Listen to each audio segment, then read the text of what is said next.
Well, there's still things to look forward to, I suppose. I mean, there are still the big seats to come. Joe Swinson, I'm not honestly looking forward to her losing her seat, but that could be a moment. We still, there still might be big Tories who don't win their seats, like Dominic Raab. They were very worried about that 12 hours ago. Zach Goldsmith, surely he's going to lose his seat in Richmond. I mean, if he holds on to a majority of 45, then it's been a very bad night for the Liberal Democrats. And then there's also there's talk about Winchester. There's a seat the Libs really thought they were going to win back. And I'm told it's. I know someone who's inherited the lead with the Lib Dems on the council. It's very tight there, apparently. So there's things to look forward to.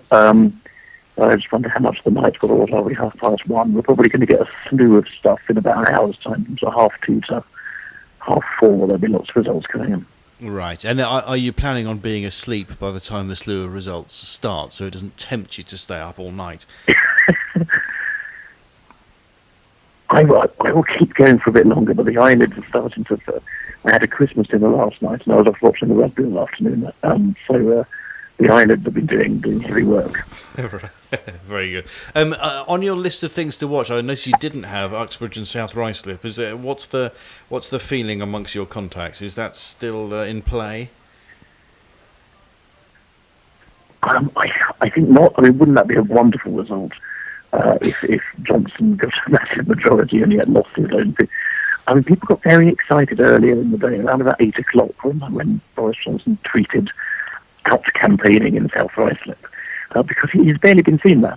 He avoided the hustings. There were 2 hustings in his seat, and he didn't go to either, which is disgraceful, to be frank. Theresa May went to the hustings in Maidenhead when she was Prime Minister. Cameron went to them in Whitney when he was Prime Minister. Just because you're busy. Your first voters, your first employers are in your own constituency, and I thought that was really poor on Bryce to not go to hustings. But they say it's seldom seen there, it's all at the end of the Metropolitan line. So people got very excited when he suddenly said, I'm out campaigning too. As if he was doing Christmas shopping on Christmas Eve at a petrol station or something. But no, surely he's going to hold on. And the result there isn't expected until about 4 o'clock as well, so... Well, at least it will be tense. It'll be a nice tense moment when that happens. There'll be a little bit of drama going on there, because normally the party leader announcements are they have to be covered by the telly, but they're generally the least interesting ones in some ways. Although the replacement for Lord Buckethead will be there, won't he? Because Lord Buckethead, his copyright was owned by somebody else, and now he's Lord something. Count Binface. Count Binface. Sorry. Yes. Right. That sounds like an anagram. Yes. So there's a big rivalry between Binface and Buckethead. I haven't seen what. And there's always some freaks. There's the monster raving lupus. I haven't seen the swing between Bucketface and Bin. Hang on, I've got it wrong, haven't I? Got it round the wrong way. Now we need to take account of the old delay when we're talking to Patrick. So, I mean, there isn't a delay when you're talking to Patrick and he's in the room. It's not that sort of thing. He's not just a big thinker. I think it's technological.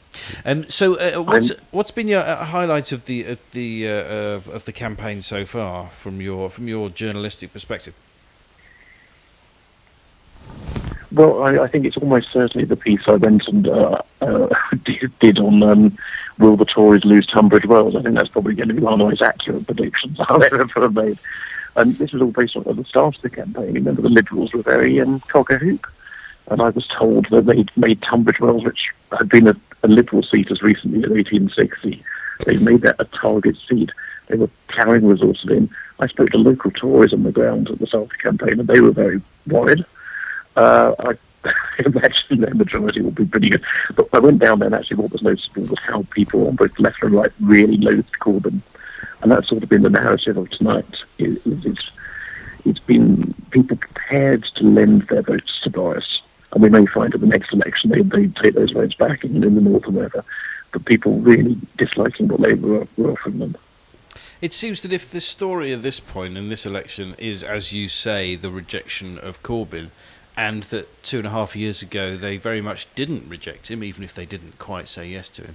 And I suppose the question is, what's the difference? Is it that this manifesto was more radical and more difficult to sell, or was it because Boris Johnson is a recognisable character, and Theresa May is an empty cupboard? Well, yeah, I mean, I think Labour's campaign this time, although they had quite an ambitious manifesto, it felt very lacklustre. There was a real energy around them in 2017. And a good example of that is how every school, you had people outside the school gates saying your school is losing such and such money because of cuts. I didn't sort of sense any of that sort of actually pushed, the taking their message out and attacking people.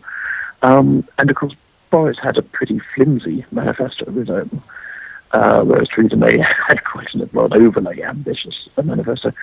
And so, I mean, it felt all the way through from both sides slightly lacklustre. And maybe it's just Corbyn fatigue has kicked in. 2 years ago, there was still a bit of the "Oh, Journey" Corbyn chanting and stuff like that. And it's all gone a bit flat. But of course, the other story is that it looks like the SNP are doing very well.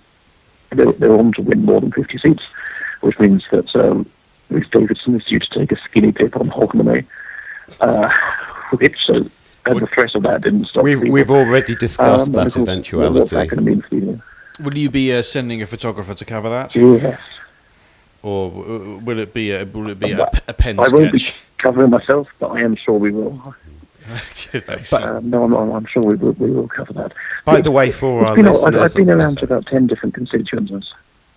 Sorry, carry on, Patrick. Sorry. Yes, carry on. No, I was just saying, I've been to lots and lots of constituencies, and it's been fascinating to actually get out of London. I mean, people always moan about journalists being in our metropolitan bubble, and I've been down as far as the very tip of Cornwall, down to Newlyn, and spoke to fishermen down there who, they were really disgruntled about Brexit. And mainly they didn't think why we're having an election at all. They said, why can't the politicians just get on with it? Why are they asking us to endorse it? But, there's just a lot of feeling that Brexit happened because London was ignoring the regions. And there are people in real poverty. And it's very odd when you look at the employment figures for the first seat to declare tonight, Blythe Valley up in the northeast. Unemployment, child poverty, stuff like that are really high. And yet they've just voted for a Tory MP. And that's because I think they felt their vote for Brexit was their demand to be heard, and that they feel that they've not been heard. And now Boris Johnson is a charlatan, and he has clearly persuaded them to support him. But I mean, the Tories will find they'll withdraw their support very quickly if things don't change. As your, the feeling I get of you is a firmly conservative but firmly Boris sceptic. Do you feel does this open up a chance for him to be the kind of conservative that people like you might start to like, or is there just no hope of that? I mean, I suppose if anything, I'm a wet. I've voted for three parties in my time and spoiled my ballots in my time. I'm not a fan of Boris. I think he's massive. I think he's got massive personal flaws, and I'm very worried about the direction of the Conservative Party under him. The Mark Francois and the Conservative Aaron Banks has just been on TV saying how great Boris is. That's not my Tory party, and I can't support a party like that. Mark Francois has just been re-elected, by the way. London. Well, there's our new Foreign Secretary, Dominic Raab. He's a pretty paternal Home Secretary. It's a dreadful cabinet. But there are good Tories. There are good Labour. I mean, the tragedy is there's some really good Labour MPs who are going to lose their seats. And one thing I think is very important to say, because we slate politicians, and sometimes they deserve it.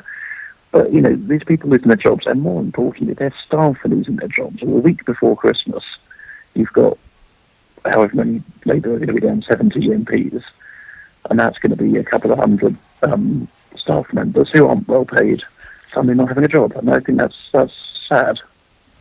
Conservative gain Peterborough, by the way. Peterborough being where Labour MP Fiona Onasanya was expelled from the party in December 2018. That was by-election, yeah. Jailed in January 2019, and she was recalled in May 2019, and Labour won the by-election in June, but they've now lost it to the Conservatives at this general election. Patrick, so what do you sense... I'll tell you who's lucky, if I can just butt in. Yeah. So in fact, again, I was just going to butt in. They just said that, unsurprisingly, Lindsay Hoyle has won, surely. The new Mr. Speaker, of course, he was largely unchallenged by the other party. They were fringe candidates. His majority was only about 2,000 when he won for Labour in 2015. So, I mean, he's almost the luckiest man, because if you recall, he was only elected as Speaker a couple of days before Parliament broke up for the election. Yes, right. Do you get a sense for where your next book's going to come from in the light of this result?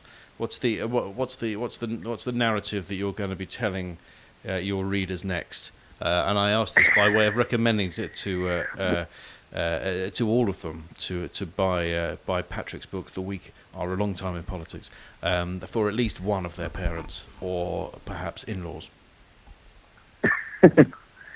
Everyone, good, ideal Christmas. Yeah, well, the book I came out in September. It covers the whole of the Brexit never-ending, as I call it.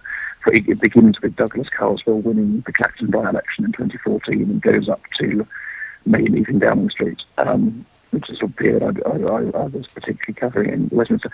What to do next? I think maybe something completely different. I've done a couple of sports books. Maybe I'll go back to that for a bit, or maybe go and write a wartime romance novel or something completely different, pretty fun.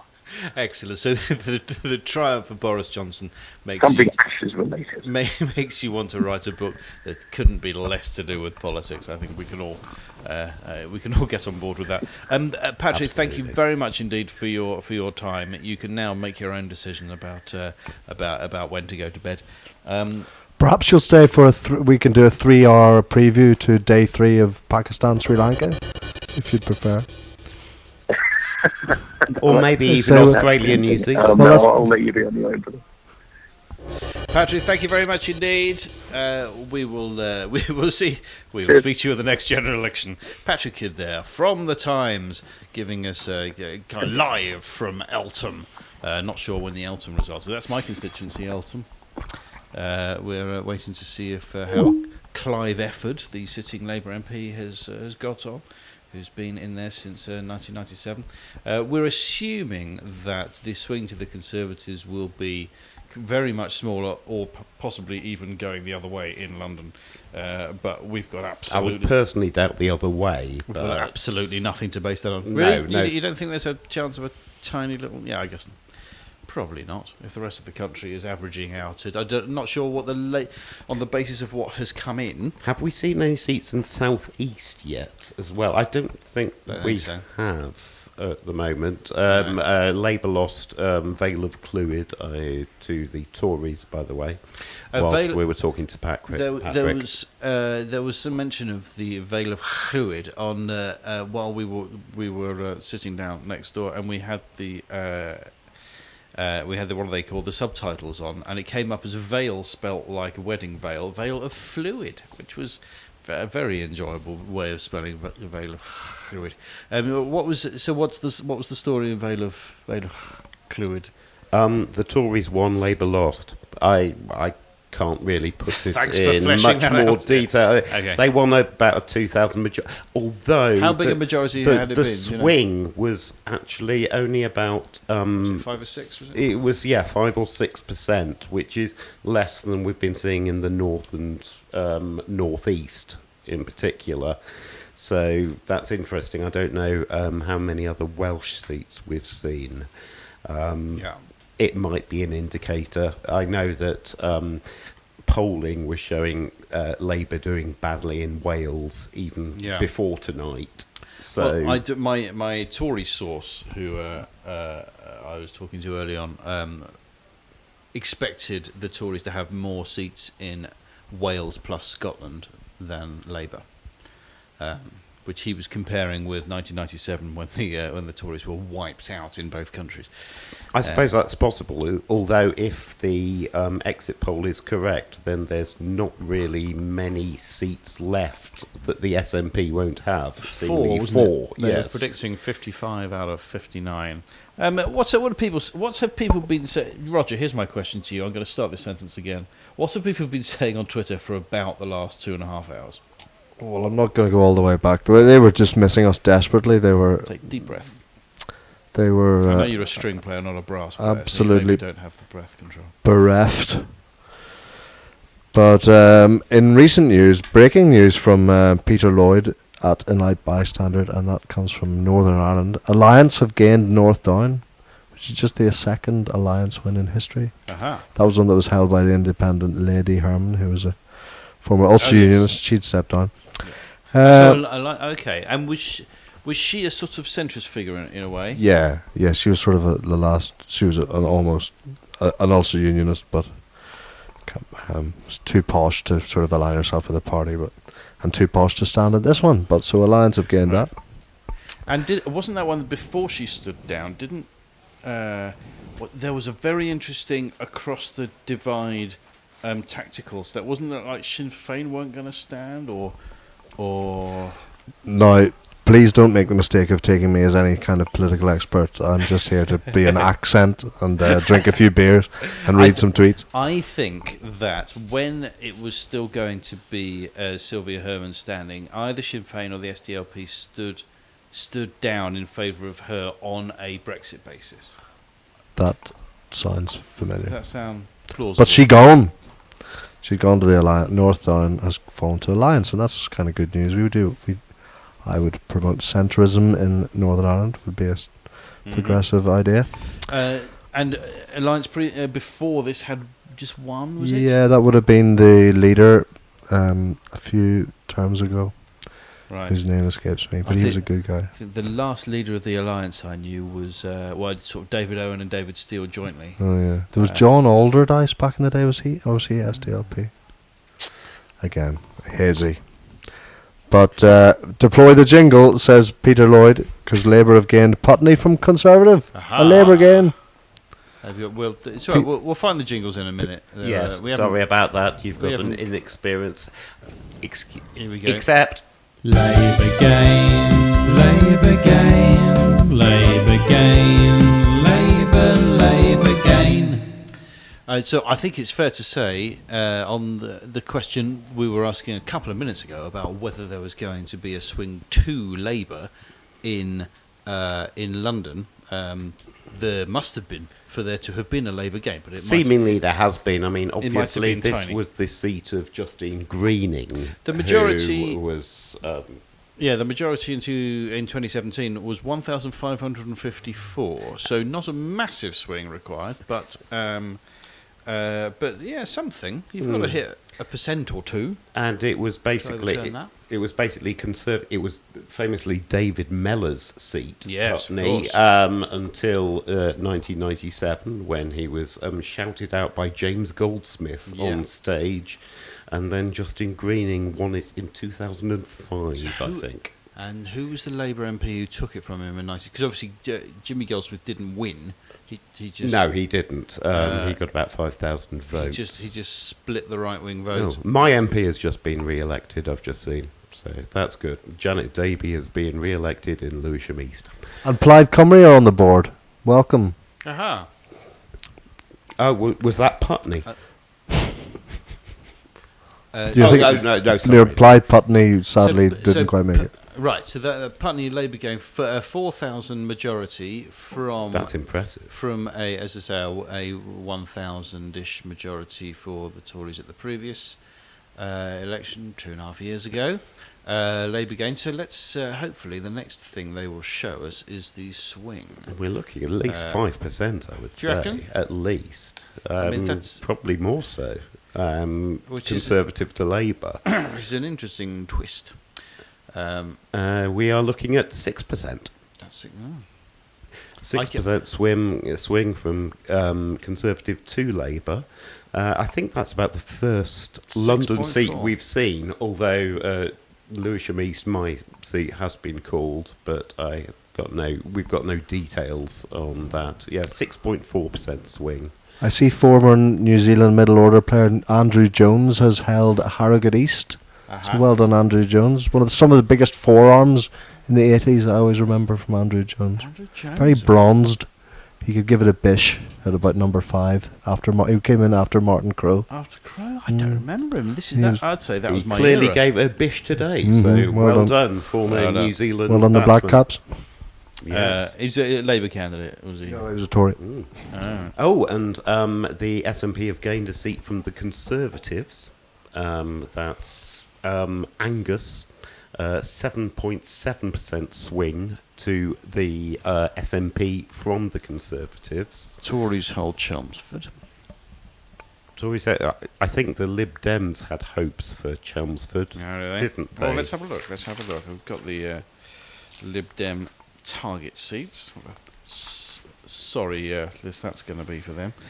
You may be thinking of Cheltenham, which was their 6th. I could well have been, yes. It's not in their top 20. So, yes, I might well have been thinking about Cheltenham, which shows complete geographical ignorance, frankly, on my part. Thinking about Cheltenham. Right, so that's interesting. I wonder whether the strength of the Putney results has changed the overall calculation. Well, Anna Forsyth is with us on that one. She said, from someone who went to school in Putney and had to listen to Justine Greening every end of year assembly, I'm over the moon she's gone. So thank you, Anna. I still want the name of the Labour MP who took it from Miller in '97. I remember on the evening of on that evening of the 1st into the 2nd of May in 1997, and Mellor's incredibly ungracious speech, which he was just. It was a highlight of the night, wasn't it? Really, and which he ended with the rhetorical but utterly meaningless flourish: "Up your hacienda, Jimmy." Tony Coleman, top household name Tony Coleman, was the man who took Putney for Labour in 1997, and he held it in 2001, and Justine Greening took it in 2005. She's not standing at this time, but and her successor as the Tory candidate has been beaten by the Labour candidate. Well, was she not one of the ones who didn't have the whip restored? Justine Greening, because she had it withdrawn. I think she's one of the ones that didn't have it restored. That's right. She had it withdrawn in September and not restored. Yes, we're currently looking at Wrexham, the results, which was a Conservative gain from Labour. So that's a big drop in the Labour vote, isn't it, in Wrexham? But still, it's only a 6% swing, which is smaller than we've seen, certainly in the north of England. But for me, it's the fact that there was no one big winner. It was the fact that the Labour vote, or at least sort of 10% of the Labour vote, collapsed and just went everywhere. So it's not. So it wasn't a positive vote. It wasn't people being enthused by this party or the other. But there was a strong feeling of, I'm not sure about this Labour thing at the moment. So no big winner, but one big loser. Exactly, is basically what you're saying. Exactly. Really. Labour hold Barnsley East. We have a quote from Diane Abbott: "Bad night for Labour. Requires careful analysis. It could be much worse than a bad night for all those." That sentence isn't working. And of course, if there's somebody to do careful analysis, it's Diane Abbott. I don't. Yes, she doesn't seem to be making a. Well, I see she's trying to make the general point about what a stronger performance for Labour would have meant for people. Whereas we'd just rather talk about the kind of toing and froing shenanigans, really. I saw that the Tories had taken Lee, which is another rugby league town gain for them tonight. The first one being the place that we can all be grateful for Ben Stokes for, which was Workington, where Ben Stokes' father went to take up his rugby league contract. And without Workington, we wouldn't have had the summer of Stokes. Of course. And now it's gone blue. So we're looking at the North Down figures. This is where the Alliance have benefited massively from Dame Sylvia Herman standing down. DUP in second place. In celebrity news, Chris Evans has been re-elected for Labour in Islwyn, which was formerly Neil Kinnock's seat, was it not, I believe? Oh, is Lewin? Yes, I think so, yes. Geraint Evans back in Swansea. Labour hold Jarrow, which is, I believe, the name of the chapter of Things Can Only Get Better by John O'Farrell that concerns the 1983 general election, where the phrase Labour hold Jarrow being if that counts as a crumb of comfort, then you're having a particularly bad night as a Labour Party, which they are. Yes, Conservatives gain Lee. I'm not sure. 12%, is that the biggest we've seen? I think it is. It's certainly among it there, is. yes. We've seen 11, but yeah. And where is Lee? Is that are we in Lancashire, Greater Manchester? Greater Manchester. Is it the Lee Centurions, I think, is the rugby league Aha. operation up there, Yeah. I think. Not to be confused with the Lee that's next to Lewisham. New. Or the Lee that is the river that goes up through East London and up to North East London. Or the Lee Valley, which was basically where the Olympics were built. Or indeed Lee, the former Manchester City striker. Or Brett Lee. Yeah, let's not confuse any of these things. Or Jamie Lee Curtis. Or Lee Harvey Oswald. Or Okay, I've lost. Or the well-known adverb tenuously. So it's the good news Wasn't is that Brett Lee's brother? it's now absolutely Sean Lee, he played Test. Go on, sorry. pissing it down outside Poor old not Sophie TV centre, Rayworth. outside Broadcasting House, so that all the people who are playing blockbusters with democracy in a great big hexagonal based constituency map of the whole country are getting very wet, and the people who have been asked to stand around like a wall of meat to look like people who are interested could not look more miserable with the all carrying the identical umbrellas that they've all been given, and then I assume some sort of analyst man who looks a bit like Alan Carr but not as interesting is chatting about it. But it's I think they had probably designed this map, and I don't think this is the first year they've done this, but it is obviously the first December election in which this has happened, and they've allowed some people to stand on the map. I think they're standing on East Anglia again, like they were last time, and one of them's probably cross about something, and one of them's cross about something else. I think Stuart White won't be that's happy. balance. The presenter of Look East. However, I just have to a bit of news of.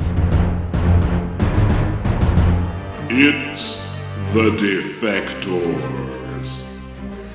I'm not sure if this counts as defector, but Labour have held Birkenhead, where Frank Field, the former MP, was standing, I think, as an independent. He was standing as the Birkenhead social justice candidate. He resigned the Labour whip in August 2018. Former Brat Pack actor John Cryer has been re-elected for Labour. It was good to see. Found a second career, of course, in what was that thing with 2.5 Men, the very one. Thank you, Nako. So good, well done, John Cryer. Thanks for dipping into our UK politics. Which one from 2.5 Men? And putting an H in your name. Was The sort of the sappy one. Yeah. Sort of the other one. Yeah, the sappy one. The real dad, I think. The one who wasn't Charlie Sheen. Yeah, but he was a bit of a dreamboat in the 80s, I think. Did you say so? Yeah, sure. Yeah, I missed a lot of all those films that everyone knows in the 80s. Why? What were you doing? I don't know. Not going to the Watching cinema. Trevor Guard. Yeah, maybe. Yeah, I'd say I'm reasonably up on the songs of the time, but the films, they kind of passed me by. Yeah, maybe I was just tight. You know, there isn't. I had a big sister. That's why I was exposed to them all. I have a big sister. There isn't a film equivalent of the radio, where you just put them on and they're there for free. Well, there certainly wasn't in the 80s. Maybe that's what Netflix is now. So SNP right. gained Rutherglen, that was ages ago. Rushcliffe, Tory hold, so Ken Clarke's successor as Tory MP has got in there. Although obviously he latterly wasn't a Tory MP, he was an independent MP because he also had the whip removed from him and not restored. Yes, what did he know about being in the Conservative Party? Quite. Right, go on, throw us some more ones. No, don't just show us Sophie Rayworth getting wet. That's not what we tuned in for. Calm down. Calm down, I Twitter. believe if you do want to see Sophie Rayworth getting wet, there's a dear. specialist channel. Oh, dear. There's no need for that. Sorry, that's what Knuckle told me. So, anything on the tweets apart from stop saying that about Sophie Rayworth? Yes, I will stop now. Is she, Here's Messy Jazz, a GC lover. You couldn't have a night without hearing from Messy Jazz. He says, as far as I'm concerned, you're all most welcome to come to Australia for political asylum. you're almost welcome. Yeah. However, one, you will need to spend at least 5 years in a concentration camp. Two, our government is also fucked. NZ is the only alternative. Yeah. Well, it's certainly on my Good radar. Prime Minister. It's Interestingly, Rushcliffe, Ken Clarke's old seat, showed a decrease in vote for both Conservatives and Labour. right. Conservatives down 4.3%, Labour down 3.2%. Who's the beneficiary? The main beneficiaries were the Lib Dems, up 11.2 percentage points. However, still only to 15.9%. So yeah, well, in that case, maybe it was always quite a Remain constituency, and I believe it was at least 50-50. right, and so there were, Remain-ish. and so lots of Remainers could vote Tory, and who presumably no longer can. I assume that the new Tory candidate in Rushcliffe is I don't know. I'm not aware of many Tory candidates this time around who are Remainers of any kind. And news from Birkenhead, Frank Field, as an independent, came second. Right. He beat the Tories into third place. Yeah. Labour 59%, so not close. Frank Field 17.2% of the vote. Well, still to the Tories 13%. That's still a strong show for an independent. Although on the more cynical side of things, it's as I mentioned earlier, it has been pointed out that if you stand again in the same seat that you were in before, then you get a parachute payment. So I'm sure Frank Field was standing for good social justice reasons, but he's also about. He is a sum of money to the good. If someone can tweet in and tell us how much money you get for standing again in your seat and losing, but I think it's in 5 figures. Interestingly enough, if this counts as interesting, I'm just looking through various stats here. In Wickham, which was a Conservative hold, there was a swing to Labour of 2.3%. Okay. Conservatives lost 4.6%. The Labour share of the vote was steady. In that case, I imagine we will definitely be seeing a swing to Labour in London, on the basis that it happened in Putney and it happened in High Wycombe, which is not far from London. And the forecast is that unchanged, that the Tories would gain an extra 50, or did it used to be 51? Oh, no, I believe that's the same. They've kept that the whole. I think it's unchanged. Yeah. And I think they will, if previous elections are anything to go by, they will change those numbers. Oh, they will change it, If, but possibly not yet. They will update their forecast. Their aim is to give an up-to-date forecast, rather than just say, this is what we said at the beginning of the evening, let's see how accurate we were.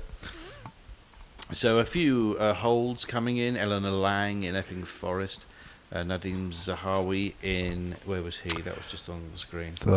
Somewhere else. Rupa Hook held Ealing for Labour. I saw that. So just a few holds. Indeed. Conservatives held Epping Forest with a very small swing, something like 3%, or maybe 4%. Carlisle, Conservative hold, swing 6.5%-ish.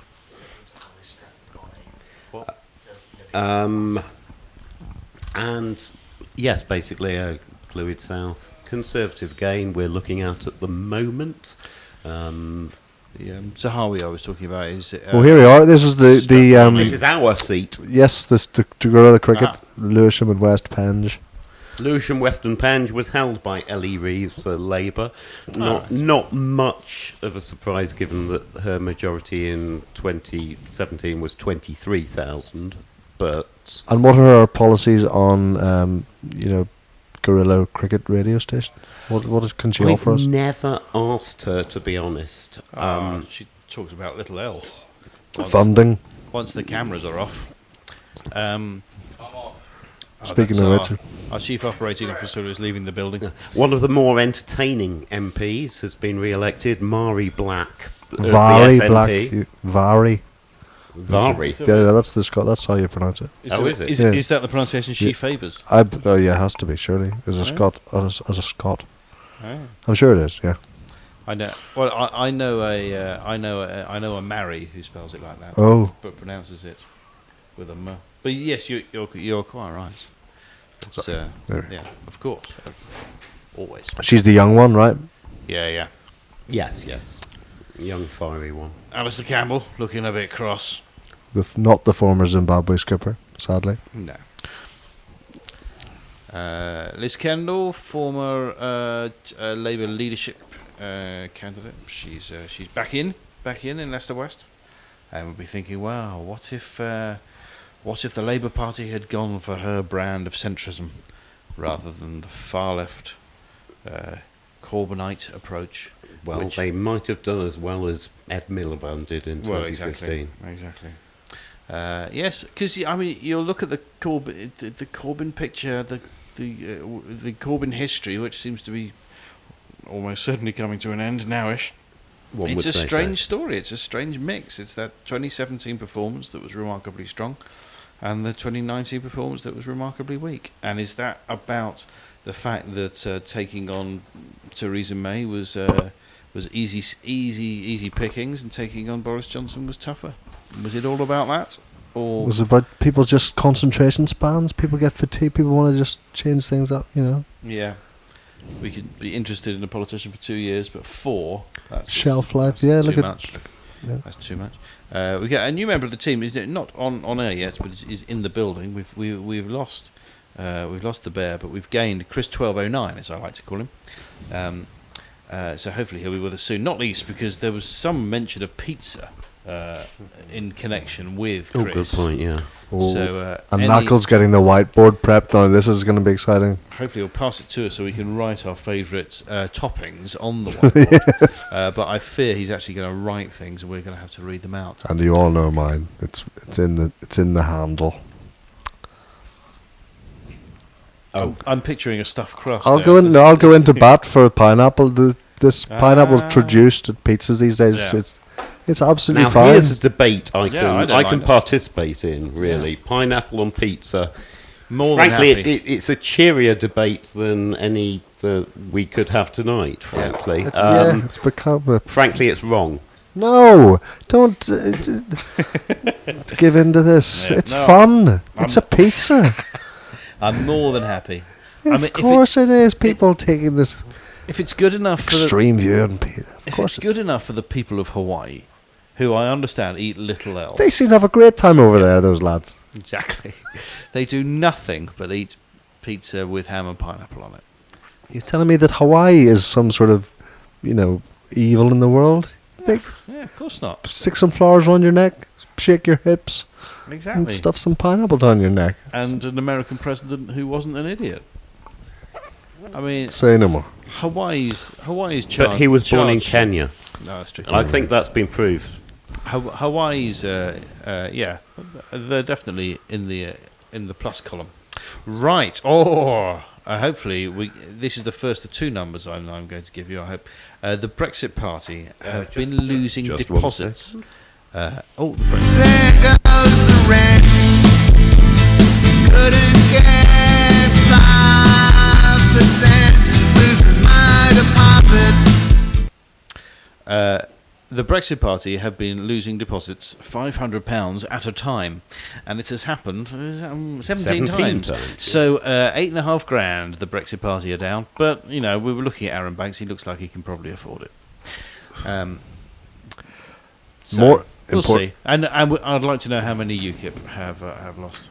Well, all of them, presumably. Labour hold Ealing North. Yes, maybe that's the question. How many? Yeah, well, I don't know how many UKIP candidates there have been, actually. Well, I don't think their leader knew about, in an interview 2 weeks ago, she didn't seem to know the identity of many of their candidates. That's right, old Brain Fade, or what was her name? Did she know she was the leader?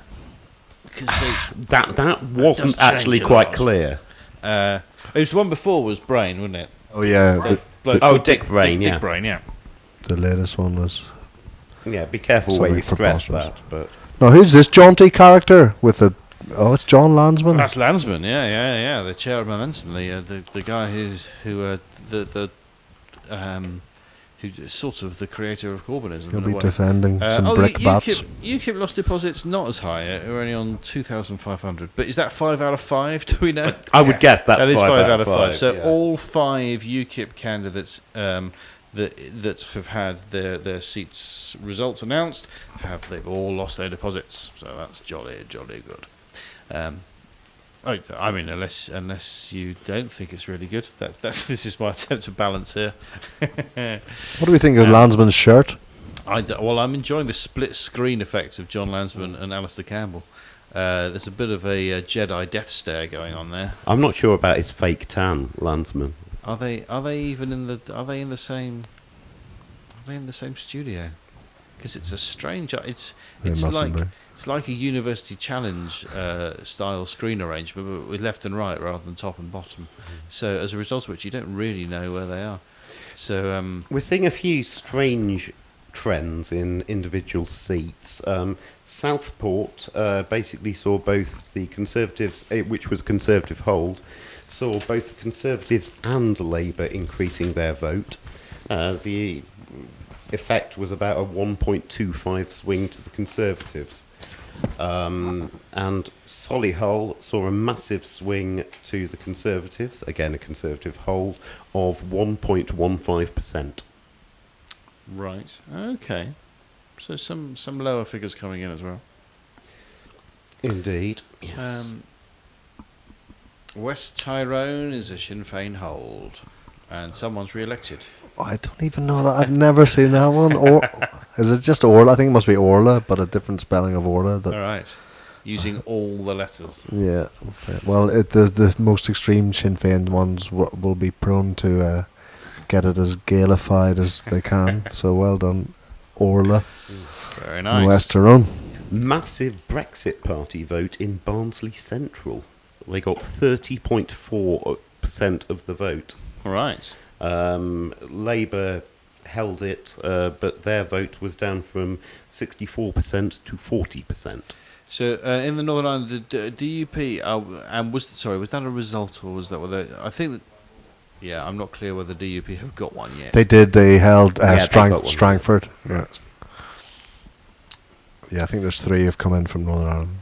Oh, and the man we know as not Fred Titmuss, who has been sharing his conservative view of the world, his strong and stable conservative view of the world, which is more than we are, to be fair. So we probably needed some ballast. Is leaving us. Thank you for your much needed shot in the arm. Do you want to come on and talk some? No.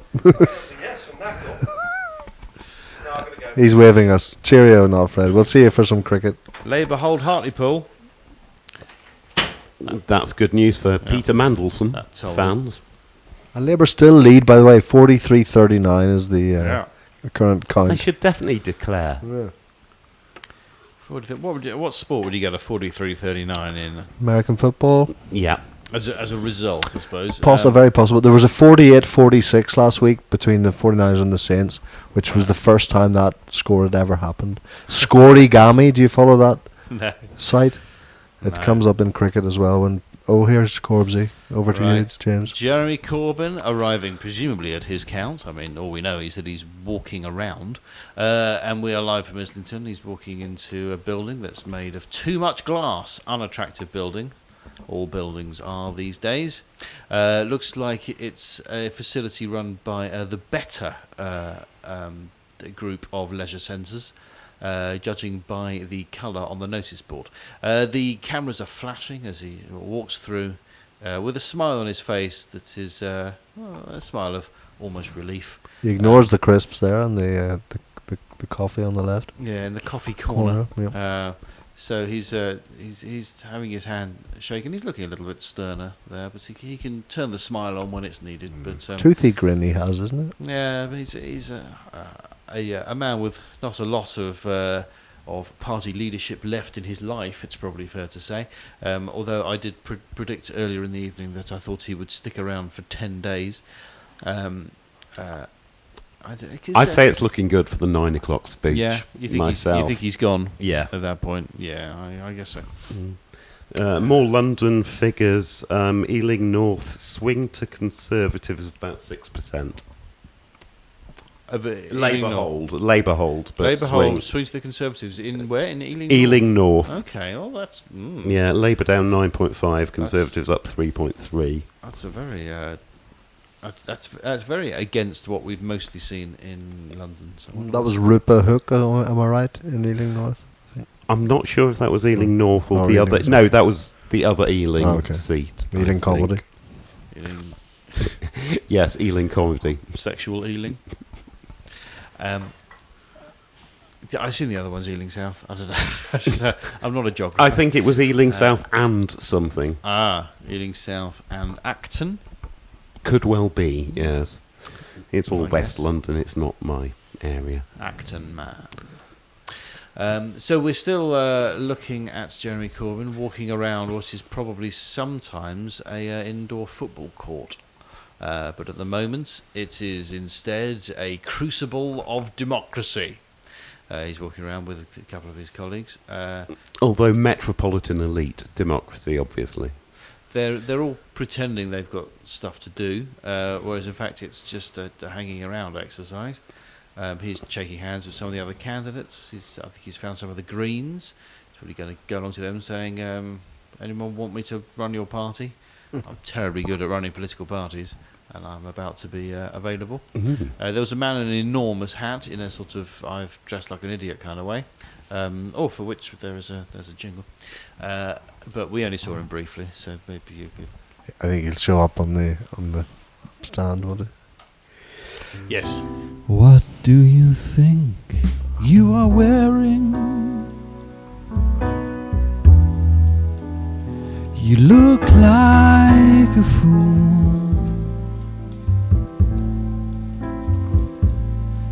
Your mother's watching this with tears in her eyes.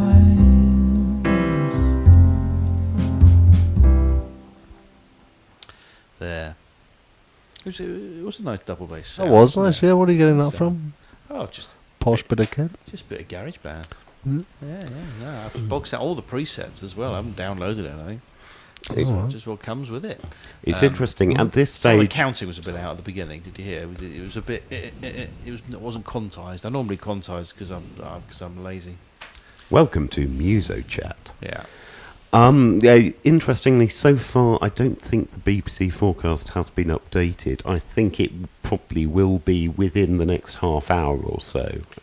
You think that they'll be adjusting the Tory? Once we get more from every part of the country. Okay. Right. Okay. So you think they're maybe not adjusting it with every result yet? No, They're exactly. waiting until there's enough. Yes. To make a sort of a critical mass. Is the term I'm going to use. Indeed. So possibly in half an hour's time, we will be predicting a Plaid Cymru overall majority. Could be. Which is my hope. I will take your money on that one. Still no pizza, I notice, in here. Despite the fact Chris Dealey's been in the building for getting on for half an hour, maybe. No pizza at all. Absolutely none. We got a tweet I'd from complain about that. If I were was you. it Diana Patterson told us that pineapple pizza was invented in Canada, for which she apologised. And was it? Quite right too. And was it called Hawaiian when the Canadians created it? And did they team it with ham? Because I think I do want the ham. Would you have? I can go cheese and pineapple. You can Yeah, you? I'm happy to. Cheese and pineapple, that's a thing, isn't it? Yeah. Would you order a margarita and then say, "Oh, can I have it with extra Yeah, pineapple?" why Yeah. not? And presumably it was What's with the worst that can happen? Presumably it Why not was put ham with on? pineapples grown in Canada, native grown pineapples. We await that for follow-up from Diana Patterson. And pineapples harvested by the pigs that made the that made the ham. The man in the hat at Islington North is the monster raving loony party candidate, Nick the Flying Brick. Thank you. You could probably tell I was reading. I'm sure I brought such an immediacy to that you couldn't tell I was reading it, but I was. Knuckle brought it. Do you think For the me. returning officer will read out his name as Brick? Nick the the Flying. Well, let's- 146 let's votes. hope. Yeah. Mog was asking, speaking of idiots, where's Lord Buckethead and the raving loonies at Alwell? We're here. Yeah. Yeah, I think quite a lot of the constituencies that I was looking at had 7 or 8 candidates last time, and this time 3 or 4. I'd say there's been a big reduction. Maybe it's just because people don't want to There wasn't do time. this sort of thing at Christmas. There wasn't time That's to true. get going. Well, it's actually interesting because for mine there were more. In Lewisham East there were 8 or 9 Oh, right. candidates. Oh, interesting. For no discernible reason, I think. Well, We had the National Youth Party, Right. who I'd never heard of, and indeed we got 0 communication from them, and various other parties. But yes, about 9. I was mostly at this point researching. Tim Farron is back in Westmoreland and Lonsdale. He was Oh, yes. he was apparently supposedly under threat at one stage, but no, Right. the true believer is back. Them holding up. I was mostly looking at the defectors, and so I guess maybe. It's the defectors. And so so maybe you don't need, when you've got a defector in your constituency, you don't need so many candidates in order to tick off more parties. Tories have levelled it up at 45 all, you see. That's the first time. Dear. Ooh. First time Labour have been called. So Oh, they'll be worried now. So Labour, Yeah. if Labour could just get that late field goal, it would take it to overtime. could go either way. Thing is, I mean, when you're talking about defectors, are they actually defectors? Whatever Or happened to the pop in the front, eh? He's over there.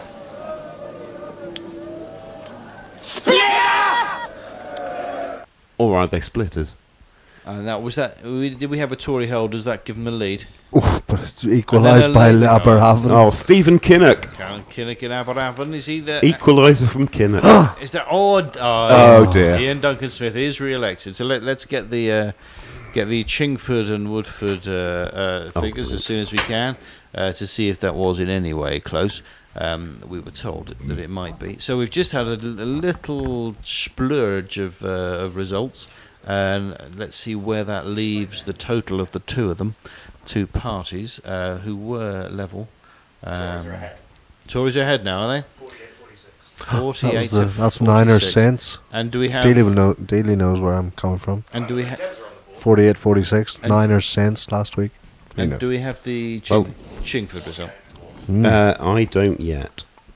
48-46 sounds like half-time in a basketball match. I was thinking basketball, actually, yeah, particularly if it's going to stay fairly close.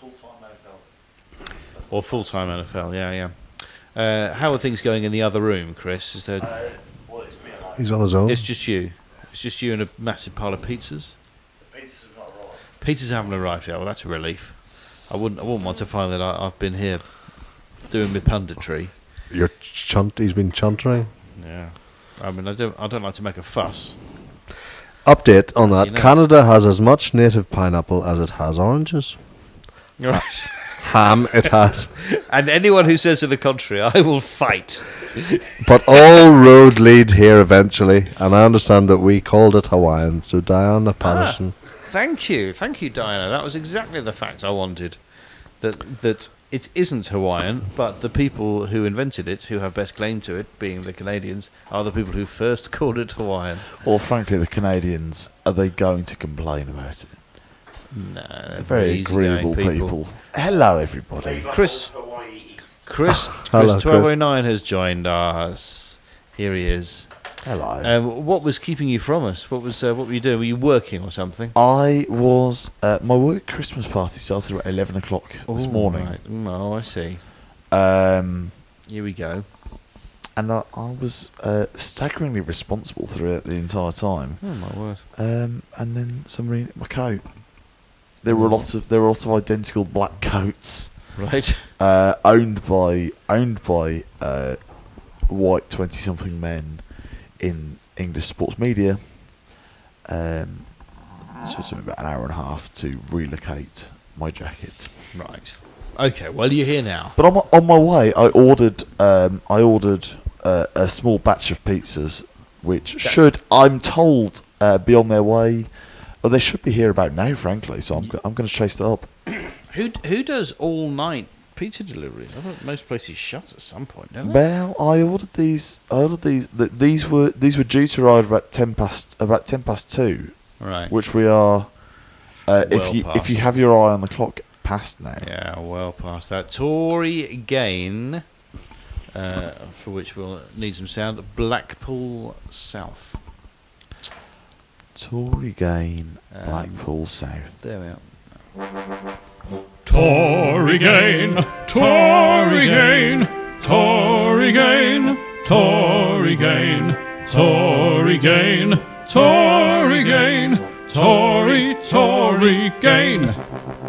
And also Stockton South was also a Tory gain, but we can take the jingle to cover both. Yes. That's why you sing it multiple times, James. You're a very efficient artist. Yeah. And I sing it in duet form. Yeah. Rebecca Hurst is with us. Hi, Rebecca. Oh, hiya, Bex. How's it going? She's looking forward to hearing us tell about St Albans. Fingers crossed for a Tory loss there. Aha. Bex, a university friend of mine. Ah, well, it's not. And a lovely girl she is. She looks charming in her little avatar there. Liverpool Riverside is a Tory hold. Isn't most of Liverpool by the river? Oh, good question. That seems a little bit of a tautology to me. Maybe. Well, it can't all be. That would be a weird shape. That's true. The previous Labour MP, Louise Ellman, resigned from Labour in October of this year and sat as an independent. So I don't know how she did against the Labour candidate. Now, in places where we have played cricket against each other, news James Battersea has been held by Labour. Marcia de Cordova.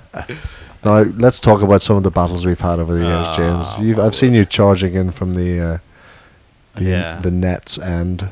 Yeah. But I've also seen you spoon one up to point, I think. Well, it's funny you do it that way around. I would say that I've very occasionally managed to put in a half decent batting performance, but it's been so many years since I've managed to turn the arm over with anything approaching accuracy. Right. And what do you remember about my cricket in those occasions?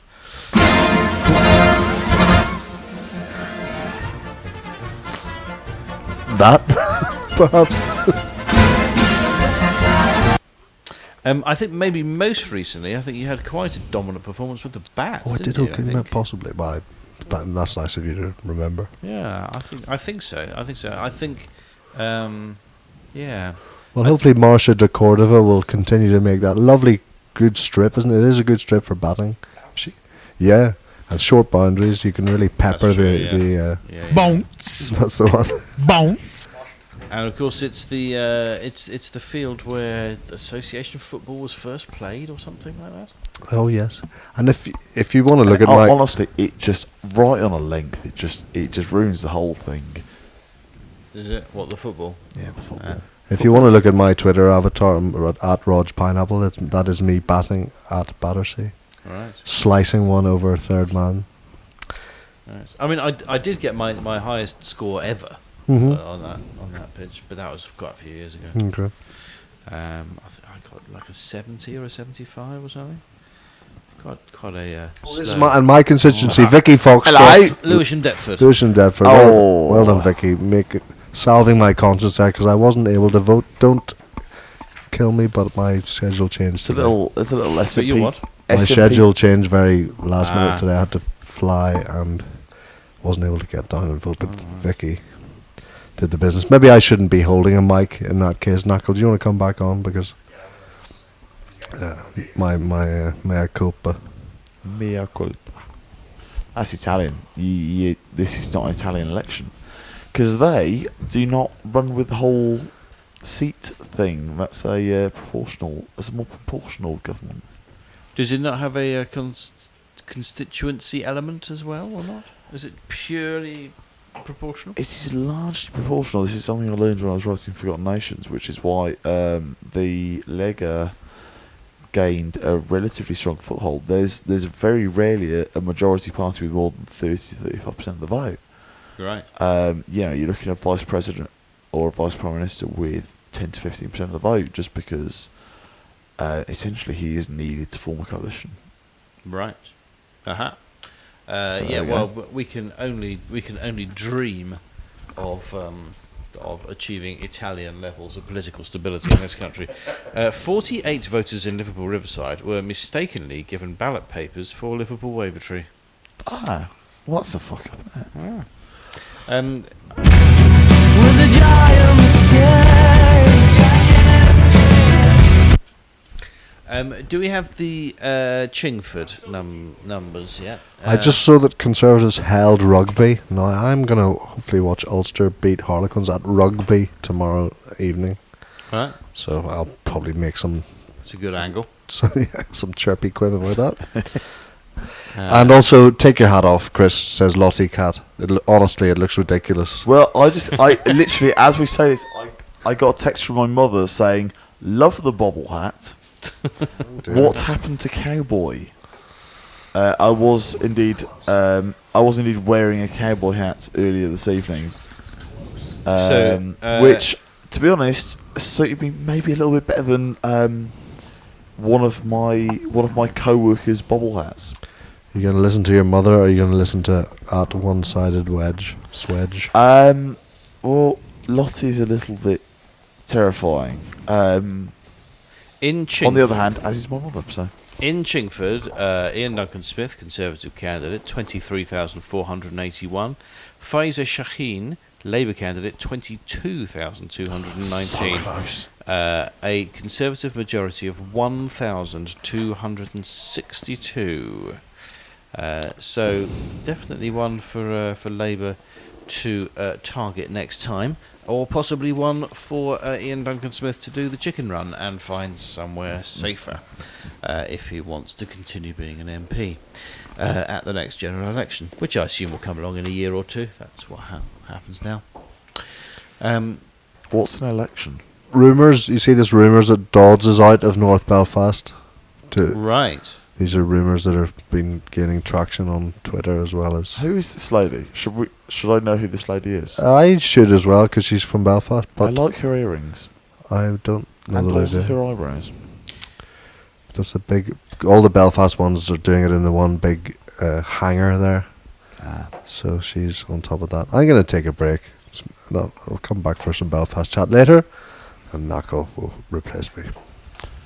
So Nigel Dodds, who is the is he the DUP leader in Westminster? Yes, and he's long-standing, and he's a cricket fan.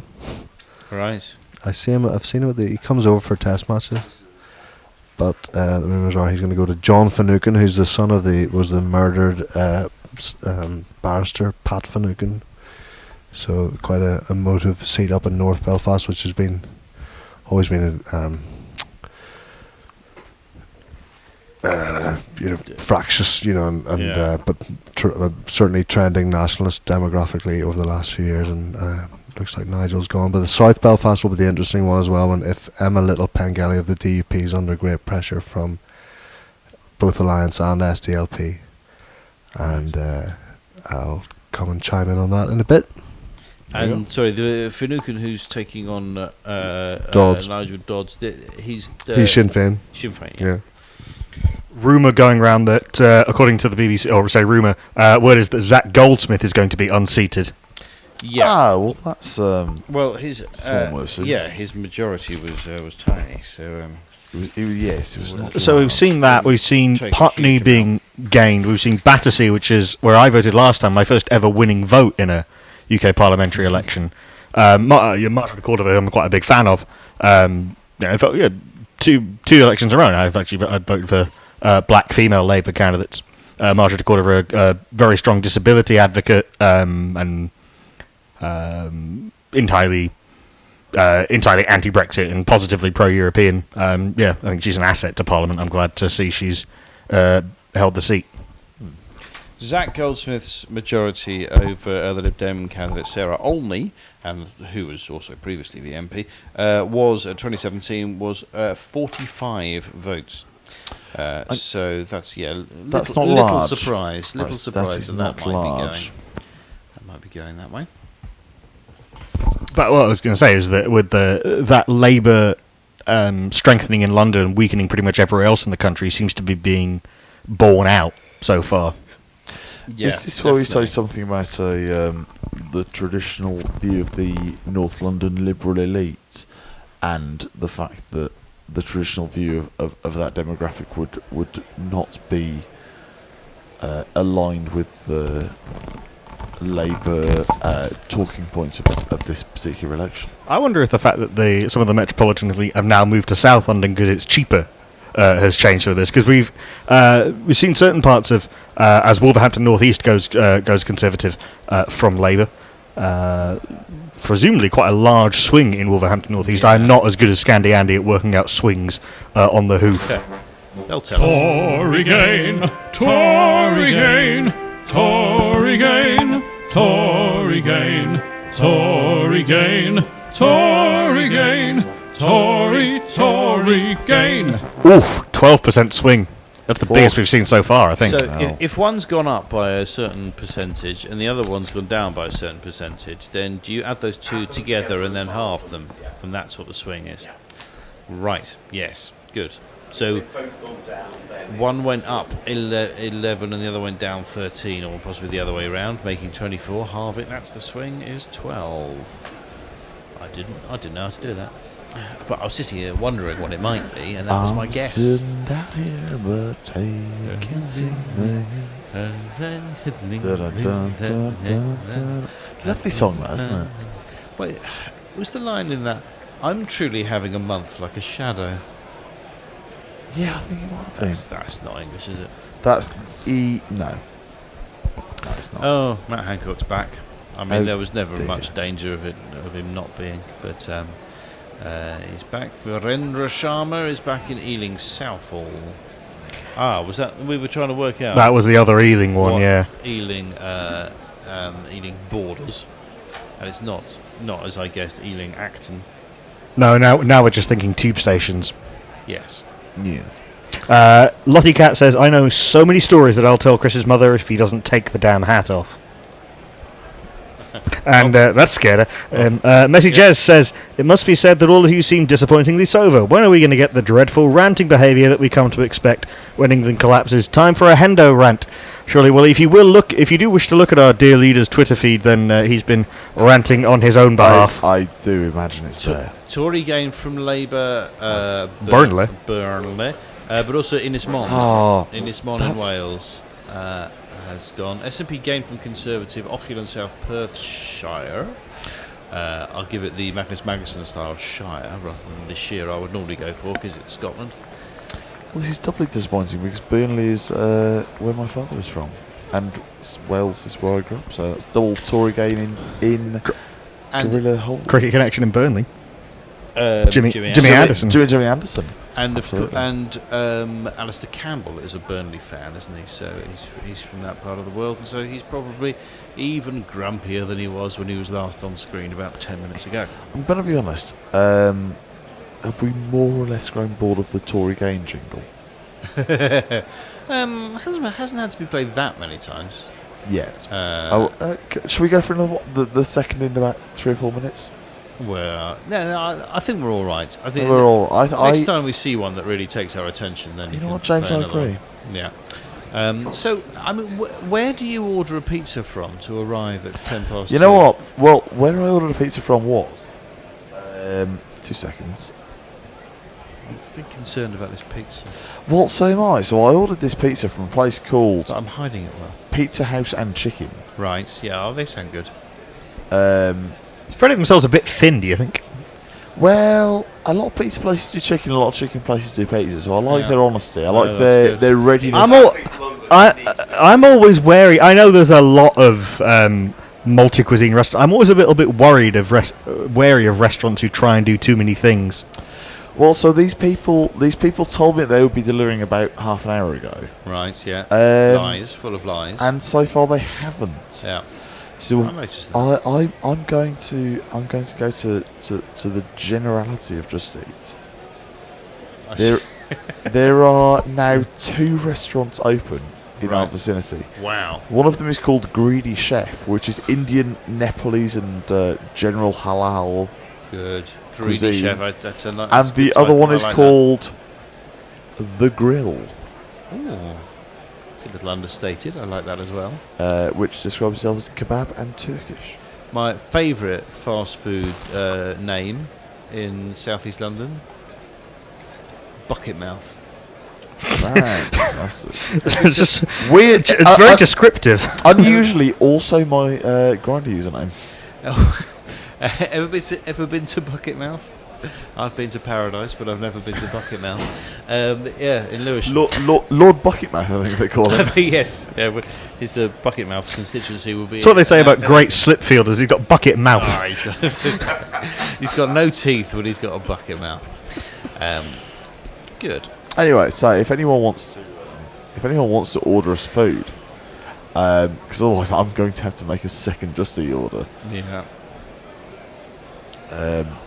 Greedy Chef and The Grill. What was in the oven? Was that just some bread rolls? There were some. Those are some bread rolls that Jen Rowe, long-term friend of the show, made when she was here and put in the freezer. Right. I made a terrible mistake. Jen messaged me when she was in London, and I never got around to. I was working all weekend and didn't get around to seeing her. It was the first time I met her. She was a delight. This is always what I've imagined. Are they still in the oven and burning? Would you say are these buns in the oven?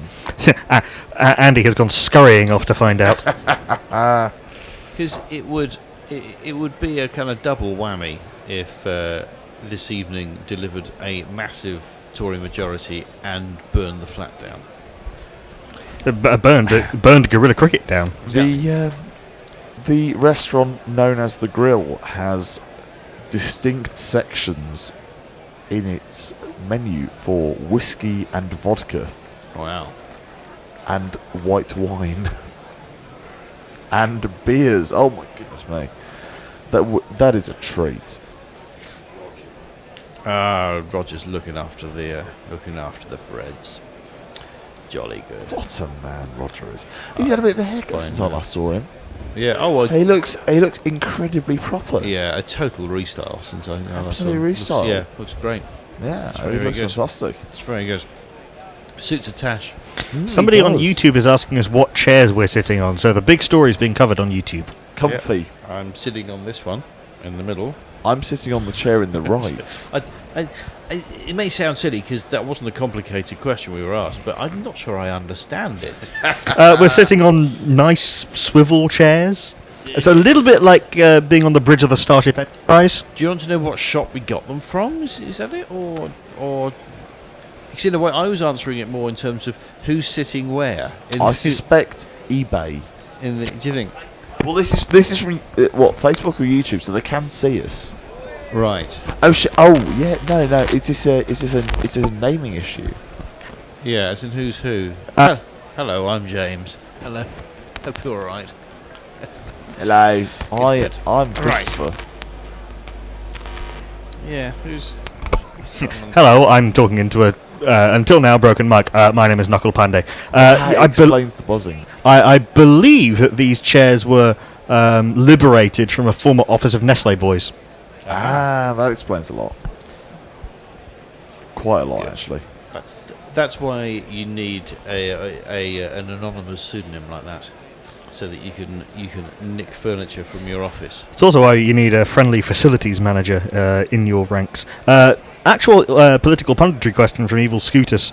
Based on the expected results, is Johnson going to get a majority large enough so that the ERG can no longer effectively claim the balance of power in the party? Effectively, are we going to get a much softer Brexit? Yeah, well, I suppose that the question about that is would he want to? I mean, having started on a hard Brexit, I think he'll just carry on. Because he doesn't have a strong principled belief in anything apart from his own career. So I don't think he's going to want to change. Well, I'd rather think that almost makes the opposite point, is that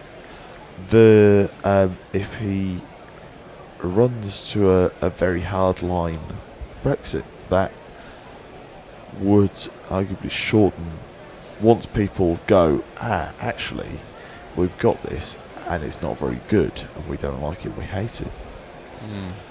Arguably that would shorten his career, so I think the softer the Brexit, surely the longer the broader appeal of the man. I see. Yeah. If you think that that's a surer approach to populism is to go for a softer Brexit. We're looking at the Bishop Auckland figures, where the Labour vote, so it's 19, so that's a 9.5% swing. Is that one of these? Oh my word! No. Not one of those. Tory gain! Yes. Tory gain! Correct. Press the wrong thing. That's yeah. It wasn't the Lib Dem hold. Very small buttons. Sorry about that. So yeah, Bishop Auckland, where that was now a Tory majority of about, was it 3,000 or was it a lot more than that? Can't remember now. But yes, Bishop Auckland up in County Durham, I think. Yeah, that's right. I'm not sure whether County Durham has. I'm not sure when the last time it went. Oh no, the majority was much bigger. It was 24,000 to 16,000. Oh, okay. Yes. And I'm trying to look back for when the last time Bishop Auckland was not held by Labour, and I'm scrolling through the 1970s, and I haven't got there yet. Right. Chris Leslie has been defeated in Nottingham East. It's a Labour hold. He held it for Labour last time. He was standing this time as... Now, was he standing as a... he was standing for Change UK. So I think that's our first Change UK candidate lost. Nottingham East Labour MP Chris Leslie joined TIG in February 2019. TIG became Change UK in April 2019. And Leslie was standing for Change UK against the Labour candidate, but the Labour candidate won in Nottingham East. So that's one defeat out of 3 so far for Change UK. 2 more to come, being Anna Soubry in Broxtowe and another one. The last time that Bishop Auckland wasn't won by the Labour candidate was in 1931, when the Liberal National candidate defeated the Labour candidate. Right, that's quite a long time. That seems like roughly when Jimmy Anderson made his Test debut. Or maybe even earlier than that. Possibly. Yeah. But not very much. So we're watching very odd footage of an egg of the SAD. And it has never been Tory before. It's never been held by Conservatives. Wow. I hate that a lot. Sajid Javid. Sajid Javid looks like a war correspondent in this. He looks like an egg. This is an egg up against a brick wall. He's like he's hiding behind a bunker while being shot at. He is oddly lit. It must be said. And because it looks a bit like the Band on the Run album cover. That's the area of the wall behind him that is lit is also kind of circular, a bit like his head. And because of his egg wig-like head and the proximity of a brick wall gives the whole thing a somewhat Humpty Dumpty vibe. London and Westminster, 13% Conservative to Lib Dem swing, but this is with a Conservative hold. So Chuka hasn't quite done it. So Chuka has done has made a very strong showing, but the Tory has held that. Mark Field was previously the Tory MP, but he was the one who grabbed protesters by the throat. That might have been pizza. Did it sound like a pizza ring? Yeah. I heard the bell. Yeah. Yeah. Well, no, I can't spell pineapple yet, but I'm imagining it. I've also just ordered another takeaway on the basis that I didn't think the pizza was coming. Oh, you're good. We have sent a second takeaway to go and check on the status of the first. Nikki Aiken is the Conservative candidate in the cities of London and Westminster. So the majority last time was 3,148. They may oddly have increased the majority. You're showing me. Yes, it's the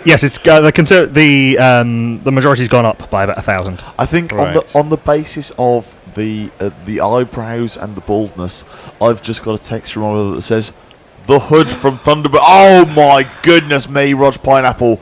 Rog Pineapple's arrived with multiple pizzas. Don't play with the food. You do know we can't eat on air because it's going to sound horrific. That's not entirely true. We can't eat whilst holding the microphones to our mouths. Ravi Nair says, surely you're sitting on ejector seats in the hope that a Tory voter will drop by. With finger on the pulse as ever, Hendo has sent in a story about a village cricket pitch. Village cricketer or West Indian. So I just need apparently a village cricket pitch that is in trouble in Cockington. Cockington Cricket Club has folded. I need to take you through the latest developments. There are 3 pizza boxes, but we haven't opened them yet, so we don't know what pizzas are in them. There's 2. There was a brown paper bag, which I didn't know what was in it. Rogers opened it up. There are 2 hot and tasty chicken boxes in there, and they're both just chips. No, one of them is onion rings. One's chips and one onion rings. That's excellent. So I might go for a few chips as a starter, and then start setting about these I think that seems pizzas. reasonable.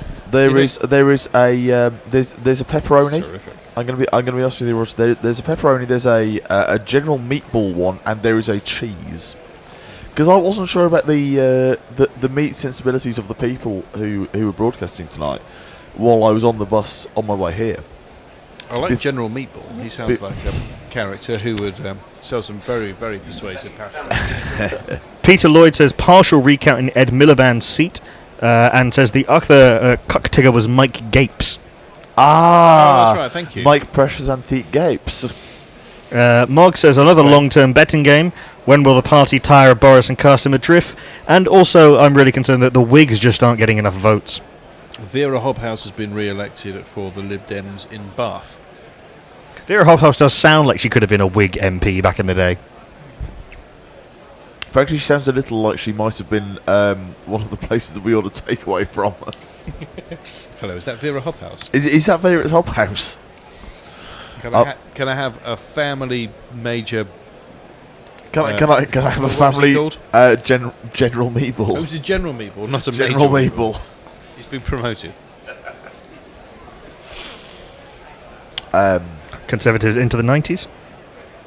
The nervous 90s, hopefully, and then they Get out and just fuck off. Former I should say former friend of the show. That sounds like we've kicked him out, but friend of the former show, Andy Zaltzman, has conclusively proved is not real. Well, what's not real? The nervous 90s in cricket. He may have done that, but also, in this instance, can they become real? But I've never been in the 90s as a cricketer.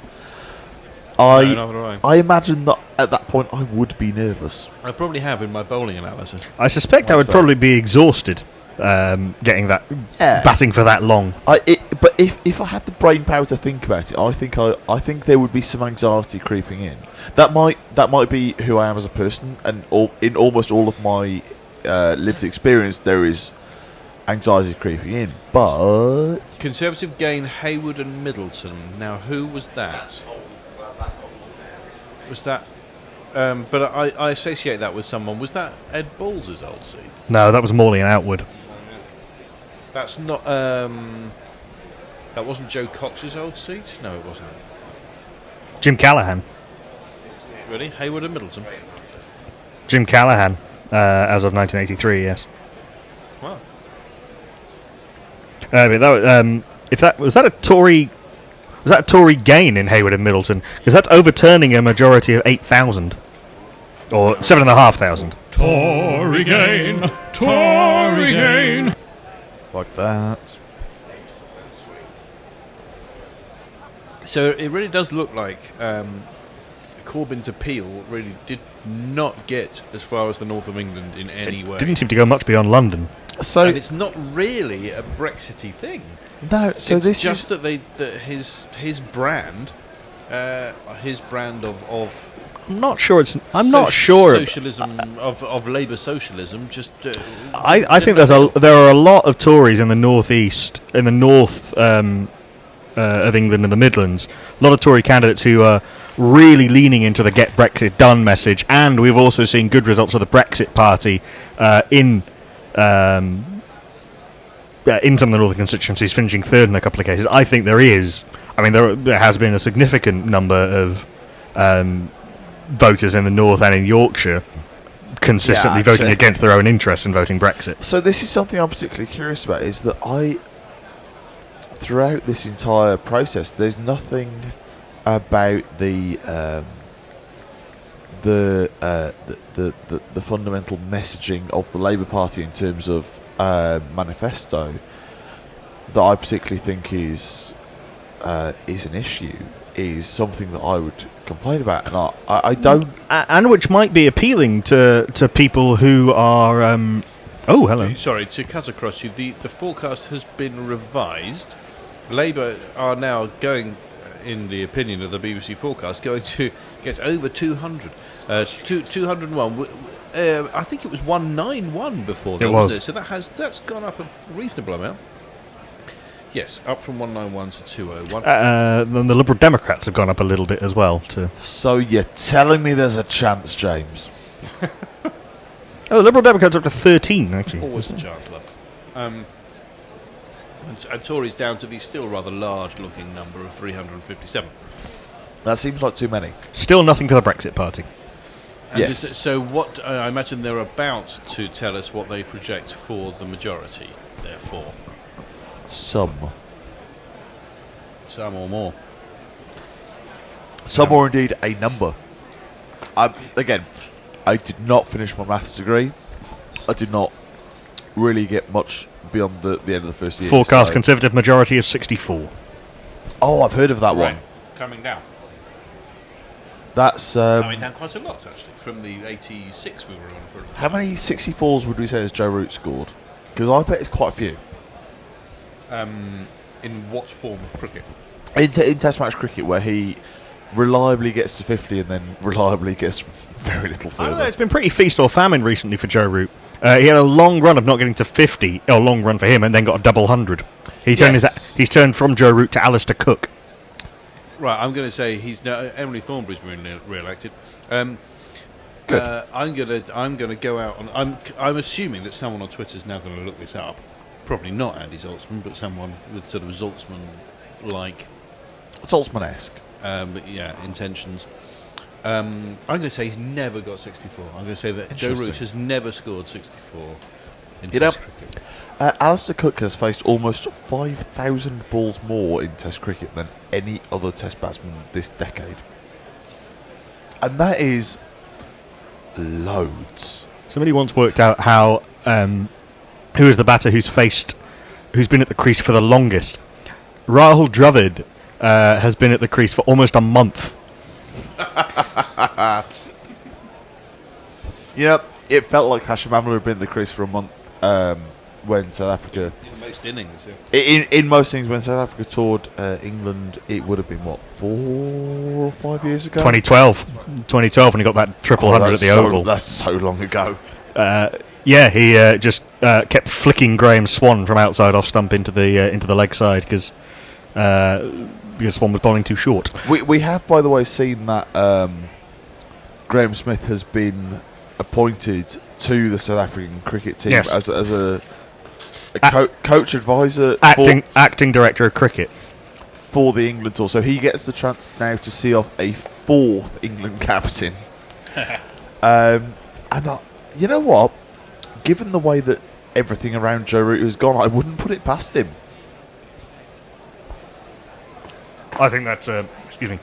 Full stop. No, I think England are favourites for that series. Honestly, South Africa are in such a shambles at the moment, and given how spicy South African pitches have been, and that attack of Broad, Archerson, and Archerson, Anderson, Broad, and Archer, I think is going to be pretty tasty. That's fair. David Blevins says, if the DUP have lost 2 seats, then add up Sinn Féin 7 and the SDLP's potential gains of 2, Nationalist MPs will outnumber Unionist MPs for the first time in Northern Ireland's history. Well, that is interesting. And Nigel Dodds has lost to Sinn Féin's John Finucane.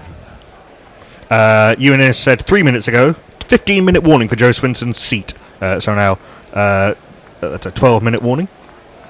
That is that three renditions of the Mark Owen song 4-minute warning? Mark Owen of Take That at various points. Yeah. 4-minute warning, his best song, and possibly as part that's Lord Buckethead. As part of Take That, I think that still might be his best song. 4-minute warning as a solo thing. It was actually incredibly catchy.